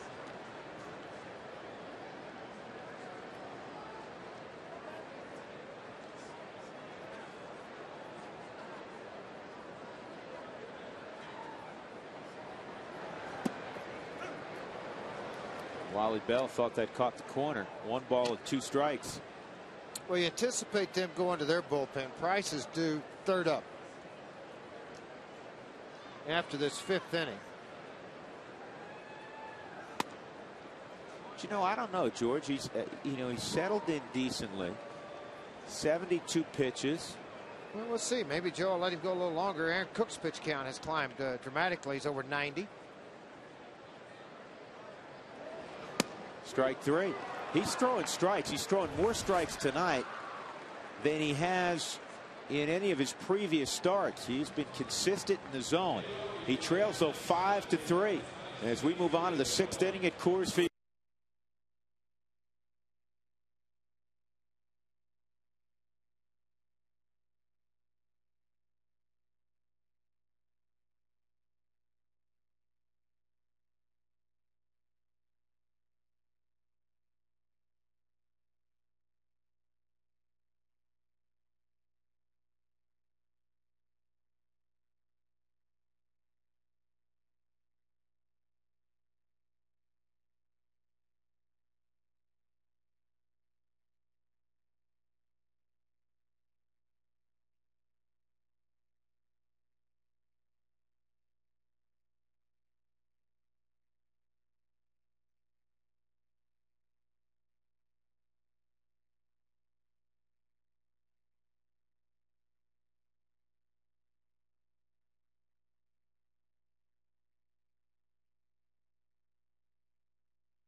Rockies up 5-3 as Aaron Cook gets ready to go in the 6th inning.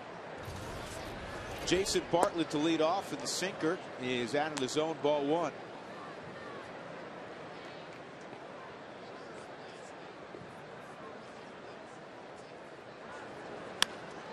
On the ground past the diving Garrett Atkins. Quickly to the baseball, Spilborghs. Bartlett wide turn. He's going to stay there. Good throw by Spilborghs.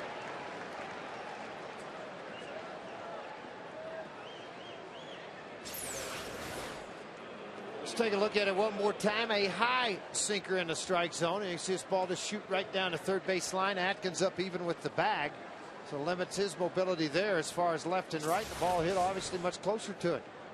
He's got a career high 12-game hitting streak. They get him? No, they got Crawford last night. Who they picked off at first? Was it Crawford? I believe it was. Look back. I'll check the box score here. That was pretty close, just on the inside part of it a little bit. Bartlett's 14 of 15 stealing bases. You know, that one was pretty close also. When a guy doesn't slide, you always assume, oh, he's safe by a bunch. That was close. Well, obviously you try to go to the outfield side of the bag. You got the wrong foot. Yep, got the wrong foot coming back in to where you could spin off onto that back side of the bag to extend the tag of a first baseman. It's fouled off by Michel Hernandez. Well, they do have activity in their bullpen, but Price is in the on-deck circle. The Rockies have the left-hander Alan Embry up in their bullpen. Wheeler, the right-hander for Tampa.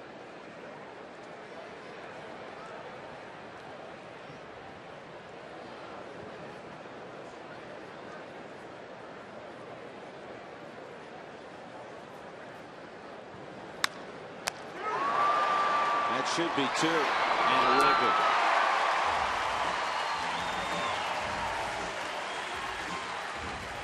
George, you go to that mound, you bring your glove, you can help your team out a bunch.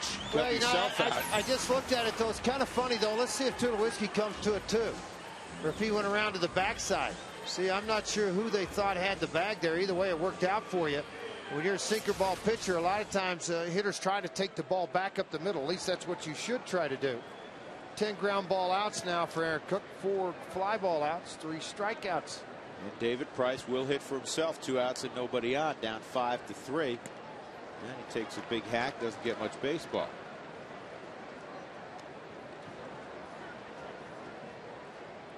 Cook at 97 pitches now.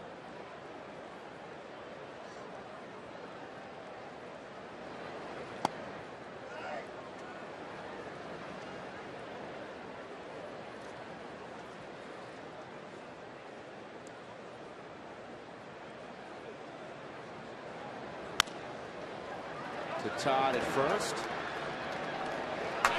And it turns into a 1-2-3 inning for Aaron Cook on 6 pitches. Middle of inning number 6. The Rockies.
At least coming in.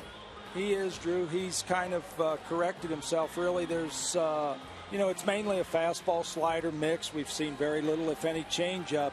But what he has done is he's found his slider a little bit, and he's throwing it for a few more strikes and making it a little bit more difficult for us, because in the inning we scored the 4 runs, we hit a lot of fastball. We're going to try to get one more out of Aaron Cook. Your bullpen's not busy.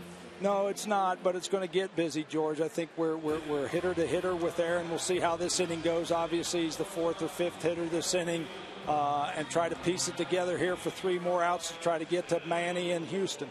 Very quickly, Trace, does it seem like the ball's starting to fly like you've seen it fly here once it heats up? Well, it has the last couple days, that's for sure, Drew. I saw some balls go to left center field last night that I didn't think were going to go out, and it's gotten up there and gotten out of there pretty quickly again tonight. Hey, Jim, good luck the rest of the way. Thanks for joining us. My pleasure. Thanks, you guys.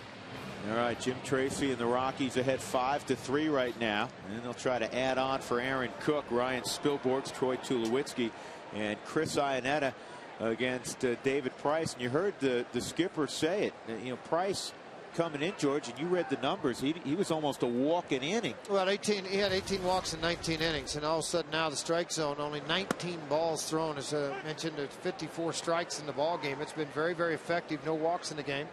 So, you know, last year he walked 4 guys in 14 innings at the major league level. He has found the strike zone. This is in the air to right field. It's deep, but it's playable. And Burrow makes the catch. I think the other thing that will play into Jim Tracy's thought process, they're starting at the top of their lineup in the 7th inning. So the bullpen, whether he goes to it or not, he'll have it ready.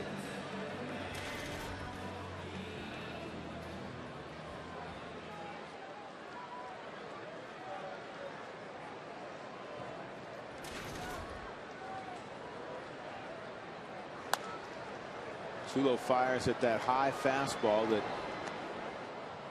so many hitters like. Troy in particular. I mean, if you throw it chest high to Troy, more often than not, he's going to pull the trigger. 3-run home run early in the ball game. This is cued foul.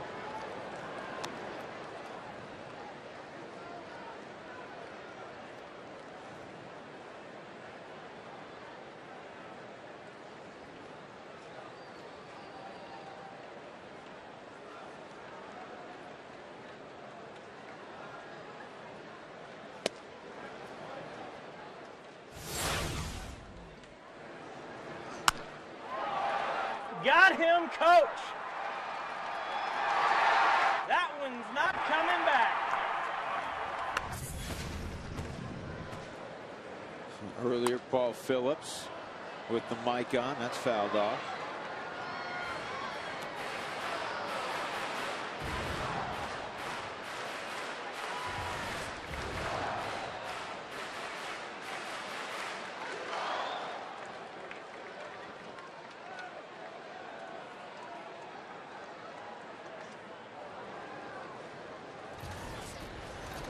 And he got him with a changeup.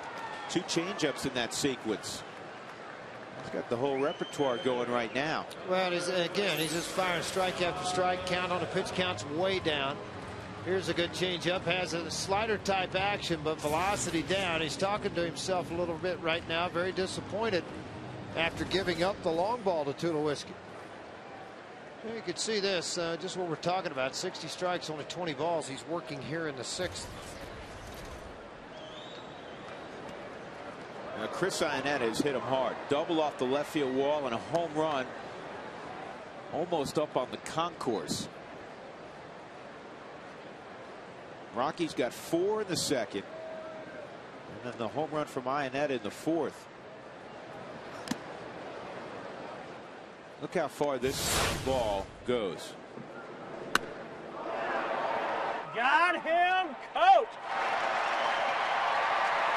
How far that ball's going.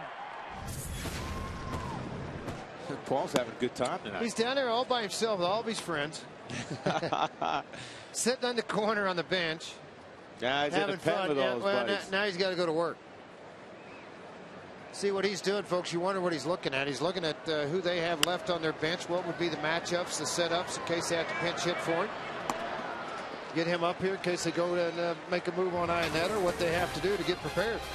7 in a row set down by Price. 5-3 Colorado. Off to the 7th we go.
Well, welcome to the back of the Coors Light freeze cam.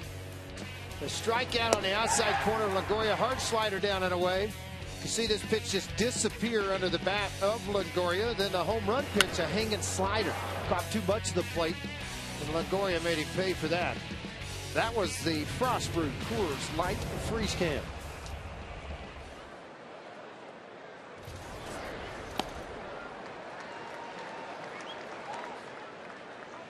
B.J. Upton leading it off in the 7th inning against Aaron Cook, Manny Corpus, and Alan Embry.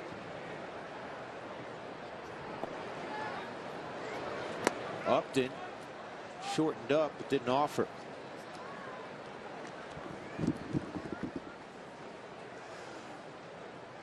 One and one count. Cook's pitch count at 101 right now. You're going to get Embry up down in the bullpen. It also appears Manny Corpus has started to throw down in the bullpen, which tells me that Jim Tracy not scared to go a little more with him. An inning plus if he had to. I liked what Tracy does in the bullpen in the respect that if it takes 5 guys to get 3 outs, we're going to use 5 guys. I'm going to try to get the matchups that I want in the ballgame. You could hear Jim Tracy a few moments ago saying he's going to go hitter by hitter the rest of the way. He's 3-1 right now in Upton, and that's fought off.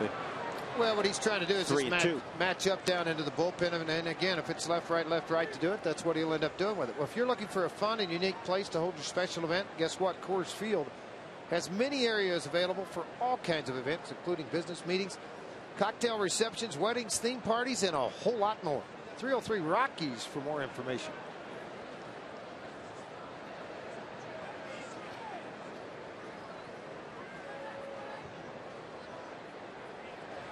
(3-2) on the ground to third. And Atkins throws that Upton by a step. So BJ's retired, and that'll bring up Carl Crawford. Ground out, line out, and then he lined one into the stands in right field for his 6th home run.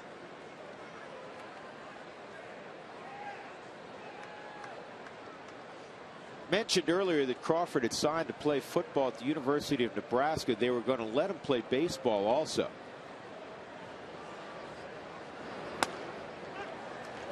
I asked him which was that sport when he Van liked. Horn was there? The guy that's managing actually the head coach down at Arkansas now. I think that's when Van Horn was there. Dave Van Horn was the head coach at Nebraska at that time.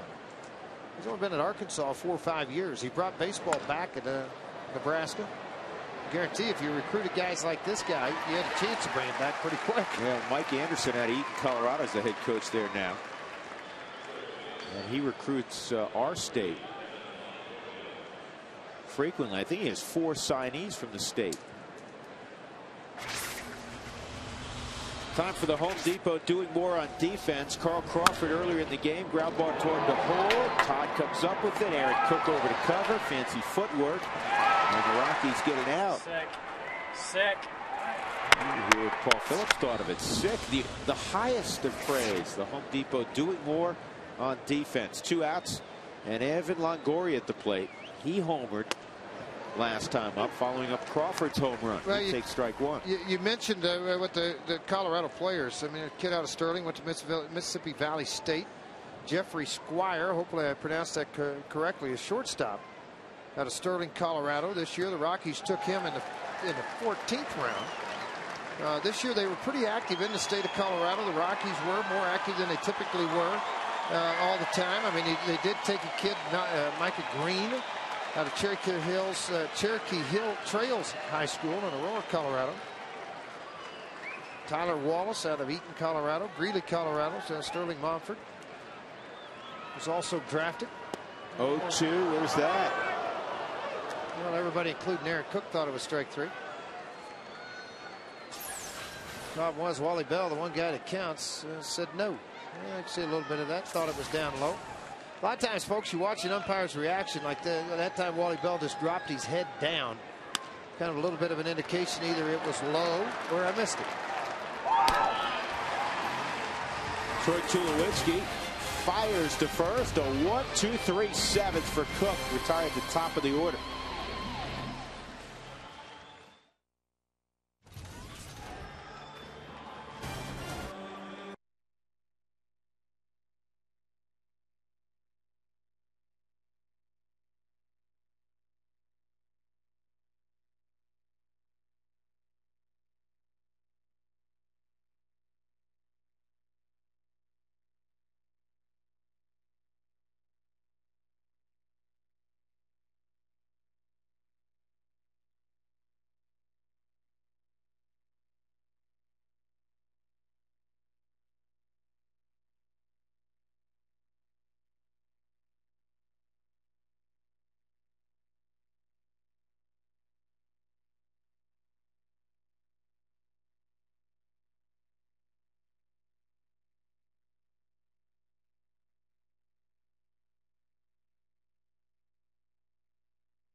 Brought to you by your Colorado Hyundai dealers. Buy any new Hyundai and get up to $5,500 in savings. America's best warranty and Hyundai Assurance Plus. By Geico, 15 minutes could save you 15% or more on car insurance. Visit us at geico.com or call 1-800-947-AUTO. By Dex, take the sport out of finding local information with Dex in print and online at dexknows.com. And by Burt Subaru. Lease a new 09 Impreza for only $179 a month. Aaron Cook is done. He was scheduled to lead off. Seth Smith is at the plate, left on left, facing David Price. The only right-handed bat is down in the bullpen. Paul Phillips, backup catcher. Slider misses, 1-1.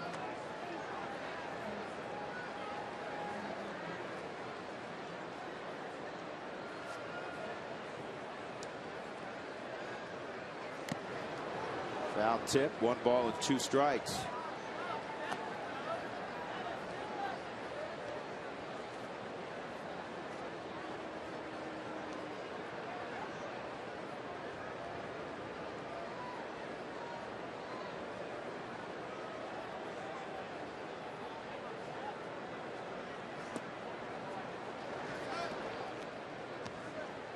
Aaron Cook goes 7 innings, allows 3 runs on 8 hits, walked 1, struck out 3, gave up a pair of home runs. There's Cook next to head trainer Keith Duggar. Well, in the pinch this year, Seth Smith is 7 for 19. It's been outstanding off of the bench. You want to lead off single, you want to lead off double, this guy can do it. He's got to lead off single at least. This is going to be cut off at center field by Upton. Wide turn. He's amazing. 8 for 20, a 400 average off the bench for Seth Smith against a pretty nasty left-hander. Yeah, Mark Stout has more downstairs. Mark? All right, Drew, quick XL Energy fun fact for you. As you see the scoreboard, I'm up here above left field, and you see the number here. The Rays have a retired number. You would think that they wouldn't. There's only 4 teams in baseball that do not have a retired number. The Rockies are one of them. Arizona, Toronto, and Seattle. But Tampa Bay, when they were the Devil Rays, they retired number 12. Wade Boggs ended his career in Tampa. He played his high school ball there. He had the first home run in Rays history, and he's the only member of the 3,000 hit club that his 3,000th hit was a home run as well. So if you're wondering if the Rays have a retired number, it is number 12, which Wade Boggs wore when he finished his career with the Rays. Of course, the Hall of Famer now, guys. You know, for those that care about such things, and I probably would not be among that group, but a similar bit of controversy, if you will, to when the Avalanche retired Ray Bork's jersey, because Bork won a cup in an Avalanche jersey, a great Hall of Famer. Boggs a Hall of Famer, but didn't play really much in that sweater, talking about Ray Bork. And of course, in the graphic you just showed, Boggs played a couple hundred games in a Rays uniform. Yeah, 213. And you know, we got to think, we're talking about it, what about the Rockies? What will the first night, will it be Helton down the road? I don't think there's any question. Right. I think it'll be Todd. Leadoff base hit. Here's Fowler. Are you surprised? Are you surprised they have not retired the number, Drew? That it hasn't been Big Cat or Vinny or Larry Walker up to this point? Well, there's some candidates. I also think that you cannot force tradition. I think it has to happen, and it's easier to have, you know, tradition and have some retired numbers when you've been around for a long period of time. But the Rockies are still, face it, in their relative infancy, having just begun in 1993. 17 years. We've got some pretty good players play here. Yeah. This ball's popped up. Who's going to grab this? Upped it.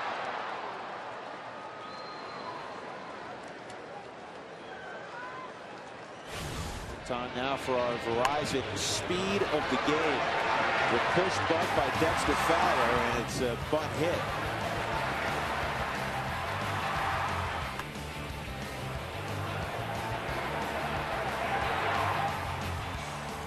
It's brought to you by Verizon Wireless. You know, Larry Walker, Dante Bichette. Did you mention Bichette? There's a lot of candidates.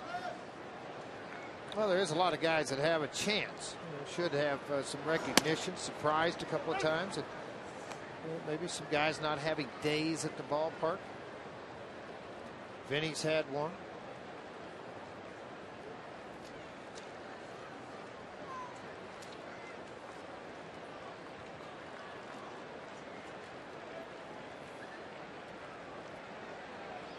Here's Yohan Barnes fouled off. And don't forget about the Coca-Cola value pack at the ballpark. 4 tickets, 4 hot dogs, 4 Cokes, parking, all for only $49. The next available day, what a great day it is. It's one of Drew and I's most favorite, Sam's too. Father's Day, Sunday. Jacob, don't forget Sunday. Get up early, go kiss Dad with the 2 brothers and say Happy Father's Day. Don't miss out. Buy your Coca-Cola value packs, 1-800-388-ROCK, or go online with ColoradoRockies.com. Up high, 1-2. I always say Father's Day is 365 days out of the year. I agree with you. Well, 364, George. No, I know the Mother's Day thing, but then you're still Father's Day because you're cooking breakfast to make Mother happy. Yeah, Barmes is gone. Price has gotten better as this evening has worn on. 1 out in the 7th inning. Check it, 2 outs in the 7th inning. Todd Helton coming up. Time for our Geico quote of the day. Pedro Martinez on David Price. He's amazing. The kid is very mature for his time in the pros and very talented. At that age, I don't think I was like that. He seems far superior. God bless him and keep him healthy. Yeah. Price now 23. They found the Boston Red Sox cap for Pedro, huh? You surprised nobody's picked off Pedro yet, George? Nope. I'm not at all. I just think, you know, the guy, unfortunately, his velocity, everything had dropped back so much. And that's why he went to pitch in the WBC, to show people that he was healthy enough to come back and throw. And, you know, maybe the price tag too high for what Pedro wanted to come back and to prove a point with some people. Threw a lot of innings, a great, great, great pitcher. Obviously, during his time when healthy, one of the best.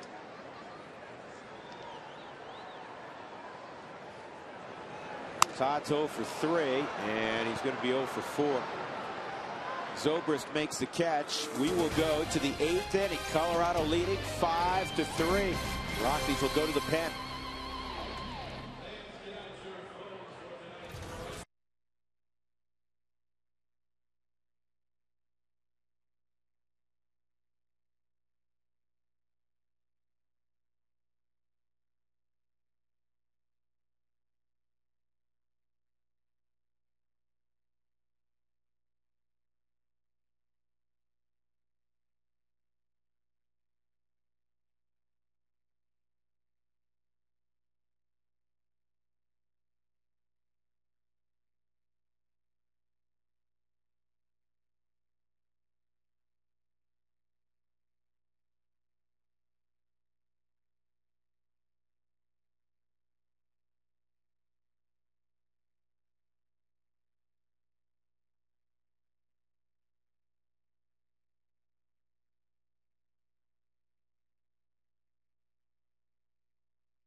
I got a mic on. Right there. Sick. Sick. Is that Todd's song? It's all good. Sick wings right now, dude. Woo-hoo. Got him, coach. Get him that ball. That one's not coming back. Look how far that ball's going. Good Lord. Good Lord. AT&T, the nation's fastest 3G network. AT&T, your world delivered. Manuel Corpus is in the ball game. So is Ian Stewart. He's at third. Garrett Atkins has come out. Stewart will lead off next inning in the double switch. Carlos Pena takes a fastball off the plate. Straight up and down. Stewart straight up. in. I'm sorry. Straight, yeah. He went in, and Corpus went in the 9-hole. Well, if Atkins due up next, that makes sense.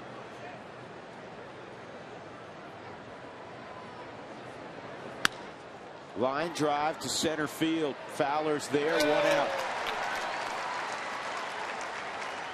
This call to the bullpen is brought to you by Comcast Digital. Home phone service. Warm up to unlimited local and long distance. Call Comcast. Well, the last 8 innings pitched for Manny Corpus, a walk, 10 strikeouts, 8 hits given up, 3 runs total, 3 holes, and a win.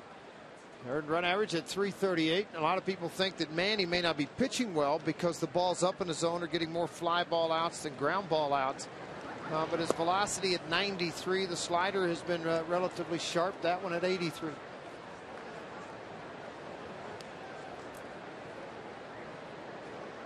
Ben Zobrist is 0 for 3. And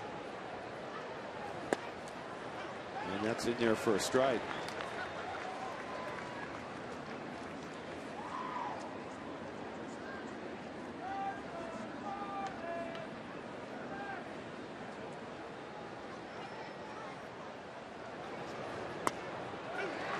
One and two. First 10,000 through the gates on Thursday, June 18th, will receive a special offer from Frontier Airlines. Purchase tickets today for this last game with the Rays. It's on Thursday at any of the Rockies ticket outlets.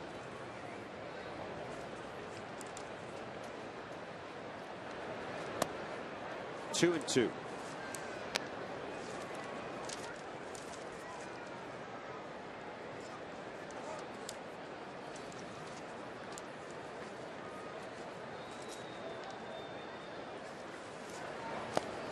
Off the plate, 3 and 2.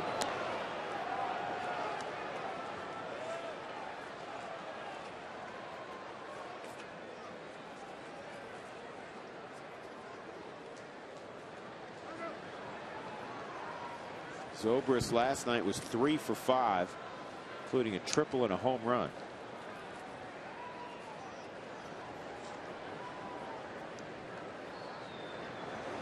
Got it.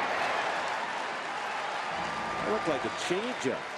Well, it was off speed. It was a slider at 84 miles an hour velocity wise, but he had him so far out in front because of where he placed it, right on the outside corner, and it backed up. There it comes at it again. I mean, you know, he's got that little slider spin, tried to backdoor it, got him out on that front foot. He didn't get a good read out of the hand of Manny Corpus, and you get the punch out. That'll bring up Pat Burrell.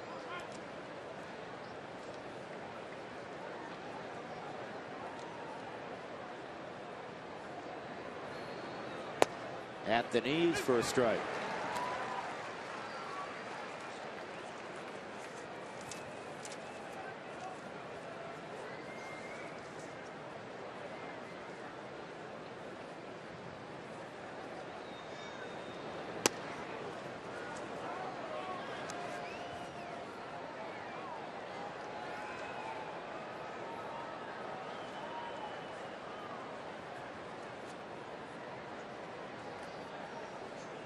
Well, Ionetta realizing the power of Burrell. Burrell's 1 for 1 in his career against Manny Corpus, so you want to make sure the pitch is right where you want it to be.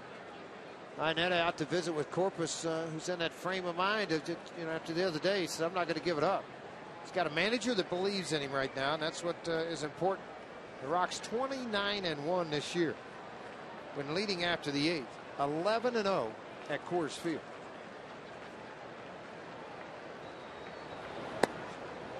Just low at 94 miles an hour.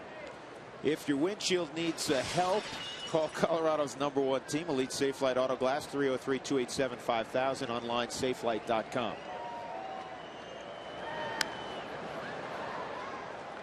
Two balls, 2 strikes on Burrell. 7 home runs in the series for Tampa, 5 last night. And Crawford added 1 tonight. Longoria hit his 2nd of the series back in the 5th inning. Rockies with 10 hits and 5 runs. 3 runs, 8 hits for Tampa. Ooh. Yep, that's a good pitch Manny was there. walking to the dugout. Well, hard sinker underneath the hands after showing slider away, and it doesn't miss the target at all. Right where Ionetta wanted the pitch to be. Now, it's going to be off the plate. Wally Bell's not going to call it, but that's an outstanding pitch from Corpus. Sets up whatever you want to do. Got it. Good job by Manny. A 1-2-3 8th inning. 5-3 Colorado, middle of 8th.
Colorado Rockies baseball on FSN is brought to you by the Great Colorado Payback, reuniting you with your money.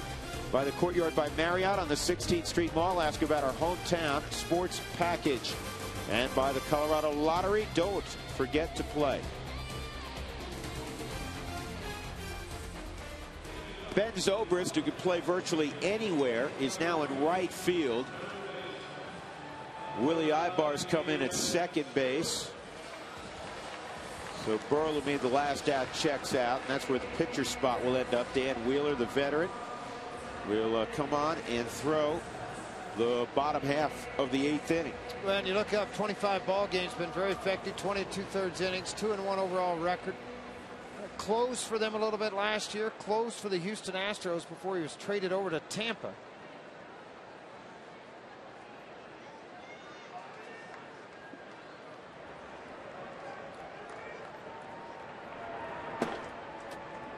Houston Street preparing to throw the 9th.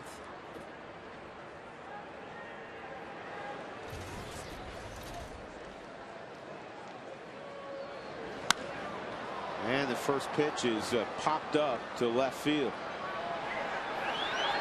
Stewart is retired, 1 gone.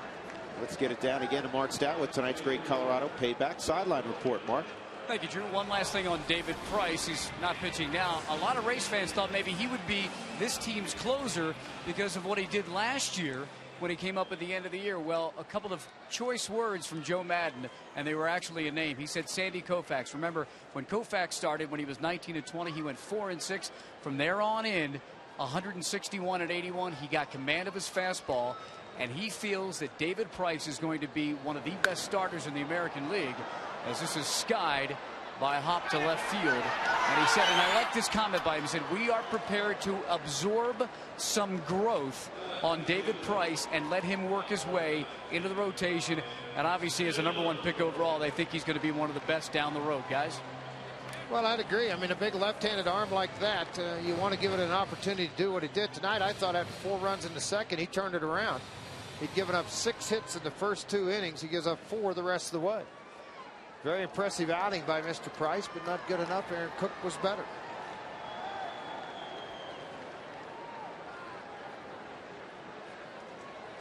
So here's Ryan Spilborgh's 2 for 3 tonight. And Wheeler hits the outside corner.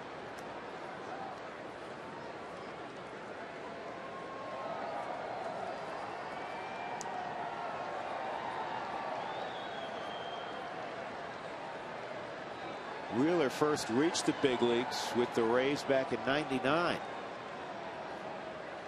Second tour of duty with Tampa Bay. That ball's ripped to left. 3-hit night for Spilborghs. Yeah, nice job that he's done here with the bat tonight. The average was at 258 before the game. All that a climb. Saturday, July the 4th, your Diamondbacks will be in town. It's fireworks night. It's all sponsored by Coca-Cola and King Soopers. These tickets are flying out the windows. Flying out the ticket windows. So get down for that July 4th ball game against the Diamondbacks, or go online with ColoradoRockies.com and it'll fly out of your computer. So with 2 outs, Troy Tulowitzki steps up. 3-run home run in the second.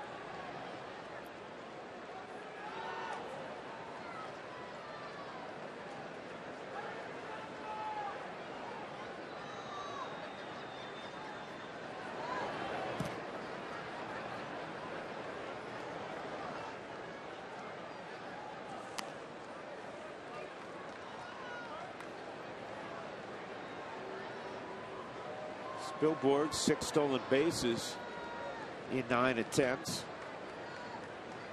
We'll put that stopwatch on Wheeler, George. Well, I put it up. Unfortunately, gave it back to Dougie. He was getting pretty worried, wondering what might happen to it.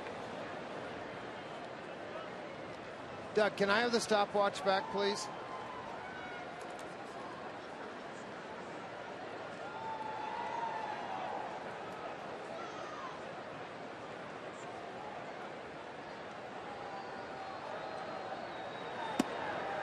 One, 3, 4, Drew.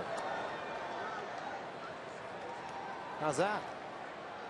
Well, it's about average. It's about average.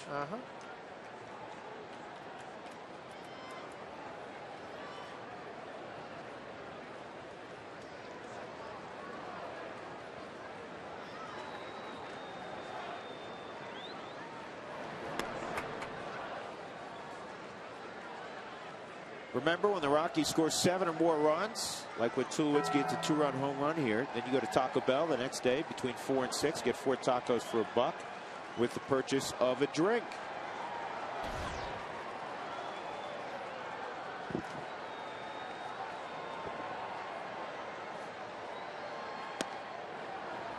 That's in there, 1 and 2.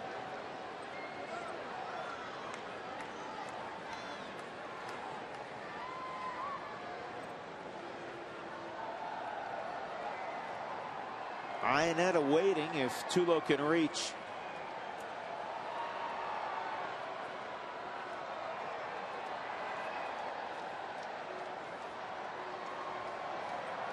There he goes. And Spilborg steals the bag. 7th bag this year for Ryan Spilborg. 1.43 to the plate gives a big opportunity for the runner to get that type of a jump. Throw on the money, just a little bit over the bag on the left side, but Spilborg just outran it. And that's the 7th bag for Spilborg. Stuart, that goes back to something else we discussed during spring training. Willie Taveras is gone. Matt Holloway's 28 stolen bases gone. You may not have a guy steal 30 or 40, but you had a bunch of guys that could probably steal 10 to 15. And Spilborg's in that group. Yeah, Spilly's in that group, definitely. I think Seth Smith with some playing time could get there. Gonzalez up here late, he could probably get there. Barmas, another guy that could do it. I'm not sure, you know, Tulowitzki's going to be a guy that's probably going to get there. Tulo right now with 8 stolen bases. Ooh. Strike 3 on Troy Tulowitzki. Well, we'll go to the 9th inning. The Rockies +2 on the scoreboard. Houston Street will try to close it out.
We'll visit with Tom Helmer in the postgame report. Tom? Yeah, we'll talk about this souvenir series. 9 home runs in the first 2 games of this series so far. Also, Cook in the books. A win tonight by Aaron Cook obviously ties him with Jason Jennings for the all-time wins total in Rockies history. And 8 is enough. We'll talk about Chris Ionetta in the 8-hole, the big night he had. It's all coming up right after the ball game, Drew. All right, Tom, we'll look forward to that. Right now, we look forward to the 14th save this year for Houston Street. And this call to the pen brought to you by Comcast Digital Home Phone Service. Warm up to unlimited local and long distance. Call 1-800-COMCAST. So Houston Street, who's been sensational for the Rockies in the 9th inning, will face the bottom third of the Tampa lineup. How about this? Since April the 25th, at that point he had an .859 earned run average, 12 hits in 7 1/3 innings for Houston Street. Since that time, an .092 earned run average, over 19 2/3, just 10 hits given up. Since April 25th also, Hoffman leads it with 16 saves. Wilson with 15. Rodriguez with 13. Street is fourth on that list with 12. Jason Bartlett took high. Ball one. Houston Street, co-player of the week in the National League, along with Mark Reynolds of Arizona. And this ball is pulled foul.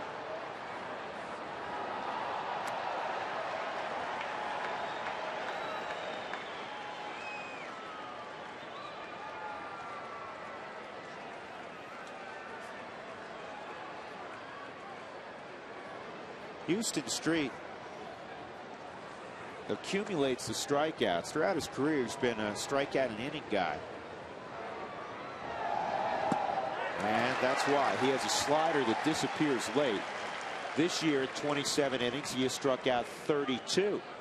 And the league, George, hitting just 218 against him. Right. I mean, this is the thing about it. It's that hard slider in the arm action that comes with it. The quick arm really sells that pitch for him.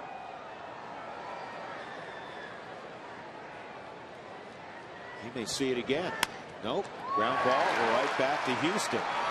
An easy flip over to Todd Helton. First out of the inning, always the most important in a two-run ball game. This copyrighted telecast is presented by authority of the Colorado Rockies. It may not be reproduced or retransmitted in any form, and the accounts and descriptions of this game may not be disseminated without the express written consent of the Colorado Rockies. Michel Hernandez, 1 for 3, steps up. And it's instead Gabe Kapler. So Gabe Kapler will pinch hit.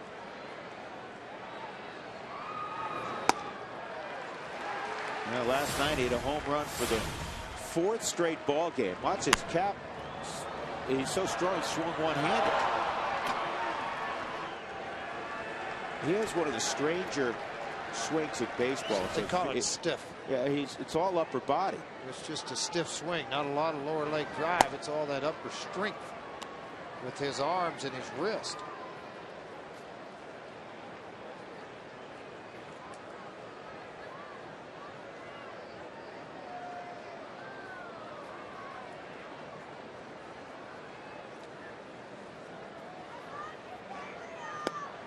And the slider, he was out in front. That's usually the pitch that has given him a lot of trouble, has been the slider. Oh, slow-mo again. Kapler trying to leave the yard with it.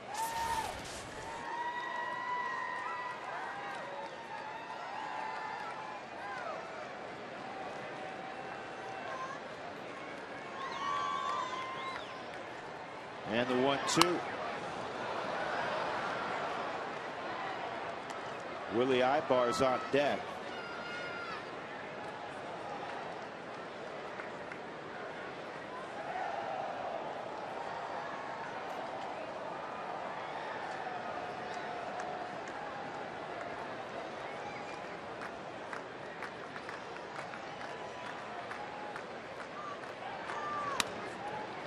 To third, Stewart.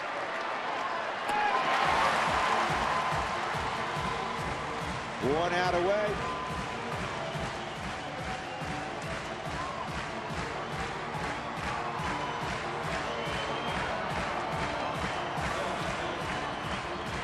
It's been a 5-3 ball game since the 5th inning. Aaron Cook retired the last 5 he faced as he went 7 innings. Manny Corpus, an impressive 1-2-3-8, including 2 punch-outs. And now Willie Ibar with 2 outs in the 9th against Houston Street. Line drive, left field, going back. With a play, scoreboards, that's your ball game. So the Rockies start another streak after winning 11 in a row. They lose last night. They bounce back tonight with an impressive 5-3 win. Aaron Cook the win. He's now 6-3 for Houston Street. It's save number 4.